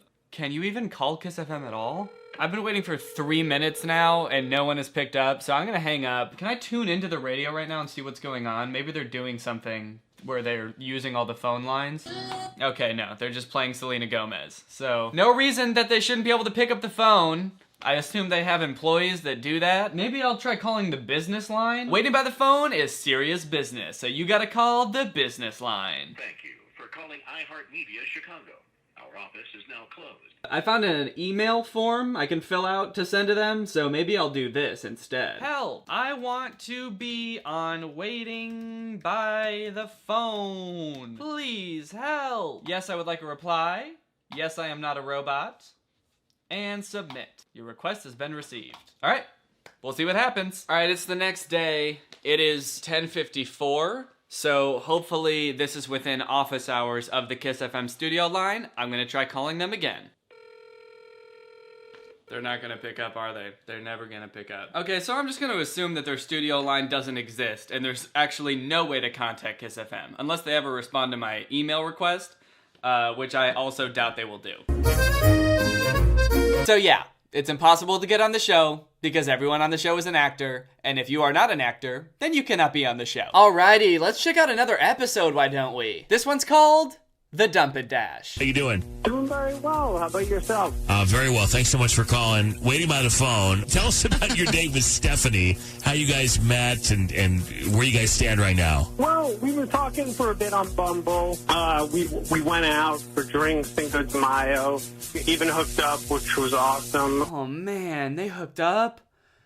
That sounds awesome. It might have just been, a kind of a one-night thing because she hasn't responded to any of my texts warmly or hasn't jumped on anything. Okay, and that you didn't want a one-night thing. Like, you've reached out to see her again. You want to repeat at least. Well, that's where we come in. We'll call and ask some questions. You'll be on the phone. Maybe we can straighten this out and set you guys up on another date. All right, so the date went great. They even hooked up. It was awesome. And this dude couldn't think of any reason that this girl wouldn't want to text him back. So let's see what the girl has to say when they call her. Can you tell us where you guys stand? So he called you? Yeah. Right. It's called Waiting by the Phone. He's a little confused. He reached out to us and told us about the date. He likes you, wants to see you again, and is hoping we can put you guys back together. Probably not. So what happened? Because why are you just not interested, or did something go on, or did he say something, or... It's just like, all right. He just he the bed. He pooped in her bed, left, and then apparently was like, damn, that was a great date. I killed it. I didn't think I had it in me, but I hooked up with her and pooped in her bed? That was awesome. I woke up and there was in my bed. I forgot to mention that Joe is here. Joe, you left that detail out. Oh my God. That's a key detail in all of this. Oh my God. It's not a real detail. So he tries to defend himself for a little bit, being like, what? I didn't know that. I must have been so drunk that I didn't even remember that I pooped in your bed. I didn't know. But then like 2 seconds later, he admits that he did it and that he knew he did it. Oh my God. Wouldn't I know if like you know, it was my because like it would be in my pants, not on my bed, all right? Yeah, Buster, let's get one thing straight. When I poop my pants, I know it. Because it's in my pants and not all over my bed. Why would I just randomly the bed and not remember? I was also drunk. I wasn't necessarily just embarrassed. I barely knew that. He barely knew? How do you barely know that you pooped in someone's bed? Oh, come on, dude. I barely even knew I pooped in her bed. Like, yeah, I know that I pooped somewhere that wasn't the toilet. And yeah, I noticed there was poop in her bed. But how was I supposed to know those two things were related? So this whole time, this dude knew that he pooped in this girl's bed. He knew it from the start, but he still went for days without her texting him back, wondering why she's not texting him back. And then he decided to call the radio. So these two radio hosts would harass this poor girl and ask her, why won't you call him back? Never once thinking it might be because he pooped in her bed. This show is insane. This show is a nightmare. So you might notice from the two examples that I've shown that the show is a little bit formulaic. That's one of the big issues I have with it, is that like every episode plays out the exact same way, which one could argue is a huge indication that the show is scripted. One could argue it, and one does. It is I am the one. The person who calls in always starts off by saying like, we had such a great time, everything was great, I can't figure out why they won't call me back. A lot of times they even throw in like, we went back to my place and hooked up, at which point Fred and Angie are always like, oh, wow, they hooked up. That's kind of interesting. And then, of course, they call the ghoster, and it turns out that they're not the weird one. It was the ghostee all along. And the reason they ghosted him is because they did some weird shit on their date, like poop in their bed or take them to a drug deal. This happens in literally every single episode. This one's called The Competitive Eater. After we do Waiting by the Phone, hi, Greg. Hi. Oh, shit, this one's about Greg. Hey, Greg. Let's hear how Greg fucked up. So we can just skip past the exposition for this one. We know that the date went well, and he can't figure out why this girl won't call him back. Let's just skip to the part where they call her. I guess the best way to put it was like, he embarrassed himself really, really badly, and he embarrassed me. How did he do that? Because he said everything went really well and he had a good time. He didn't share anything. So what happened? How did he embarrass you both? Wait, hold on. Greg did something weird? What a twist! But he said everything on the date went fine. And now you're telling me that everything didn't go fine and Greg did something weird? I don't know, man. Seems a little sus to me. And we were sitting at the bar having a drink, and all of a sudden he's on the stage with like a bunch of other men and a woman, actually, and there are like piles of soft tacos and pitchers of water and just food everywhere. He took off his button-down shirt and he was wearing his wife beater underneath. Stop it! Yeah. Oh my God, the visual's amazing on this. Okay, and so you're still sitting there at the table because you were on this dinner date, and so you're going to be a spectator now. Okay, this dude's kind of a savage. So this dude goes on a first date with a girl and leaves the girl halfway through the date to go enter a competitive taco eating contest, and then I guess leaves the date thinking that he totally killed it. Very typical date if you asked me. We talked about work, exchanged pleasantries, made small talk. I ate 100 tacos, threw up, and kissed her goodbye. Just another classic first date with Greg. After the whole thing is over, he comes back and he's starting to complain about his stomach hurt. So hold on 1 second. So you're being like so dramatic. And then Greg doubles down. He's like, wait. You are being so dramatic right now. I thought you'd think it was really romantic if I shoved 50 tacos down my throat and then got a tummy ache and had to go home. I don't know. I maybe misjudged the situation as far as like, I don't think that we're compatible. Now he's like trying to break up with her. He's like, look, I just don't know if we're compatible, okay? I don't know if I could ever be with someone that didn't want to watch me strip down to my tank top and eat soft tacos by the dozen. It's like, dude, we've all already established that you're not compatible. That's why she didn't call you. I guess it's important that you come to this conclusion too, but don't act like you're the one who decided it. These characters are so bizarre, and I understand that that's the point. Like, that's where the entertainment value comes from, is like, whoa, this wacky thing happened. But Kiss FM releases one of these episodes every weekday. So they expect us to believe that they find 5 of these scenarios every week. Mind you, without knowing that the scenario is this crazy beforehand. They just know that there's a very normal sounding guy who had a very normal sounding date, and now someone's not responding to them. Like, how many people would you have to go through until you got to a situation that was this weird? Because I feel like 99% of the people they call would just be like, oh, yeah, we just didn't really have a strong connection and I didn't really feel like seeing him again. Because obviously, not every single first date goes wrong because someone started competitively eating or pooping in someone's bed. All right, here's one more episode called The Crazy You Date. Hey, Zach, how you doing? Oh, I'm all right. Yeah, I went on this date with this girl, and I had a really great time. You know, we got drinks. We even hooked up. That was cool. Well, that's all good stuff. You go on a date, you know. Oh, wow, you hooked up, huh? Bam, bam, bam. Is that how it went? Did it go bam, bam, bam? Hello? Hi, is this Elizabeth? Yeah. Good morning, Fred and Angie from the Morning Radio Show on Kiss FM in Chicago. I'm sorry to bother, but I have to tell you that we are on the radio right now. I would need your consent to continue with the call. Is that okay if we talk for a couple of minutes? Okay. Oh, another thing, why is every person that they call always, like, just cool with being on the radio without any warning? They always pick up and they're immediately just, like, cool with talking about their sex life and their dating life on the radio. They're just like, hey, so we heard that you had sex with this guy and now you won't call him or text him. Would you care to tell millions of people why you did that? Oh, yeah, I'd love to. Because I feel like if they called me, it would probably just be like, hey, Danny, we're with the radio. We just have a couple questions about someone you went on a date with and hooked up with.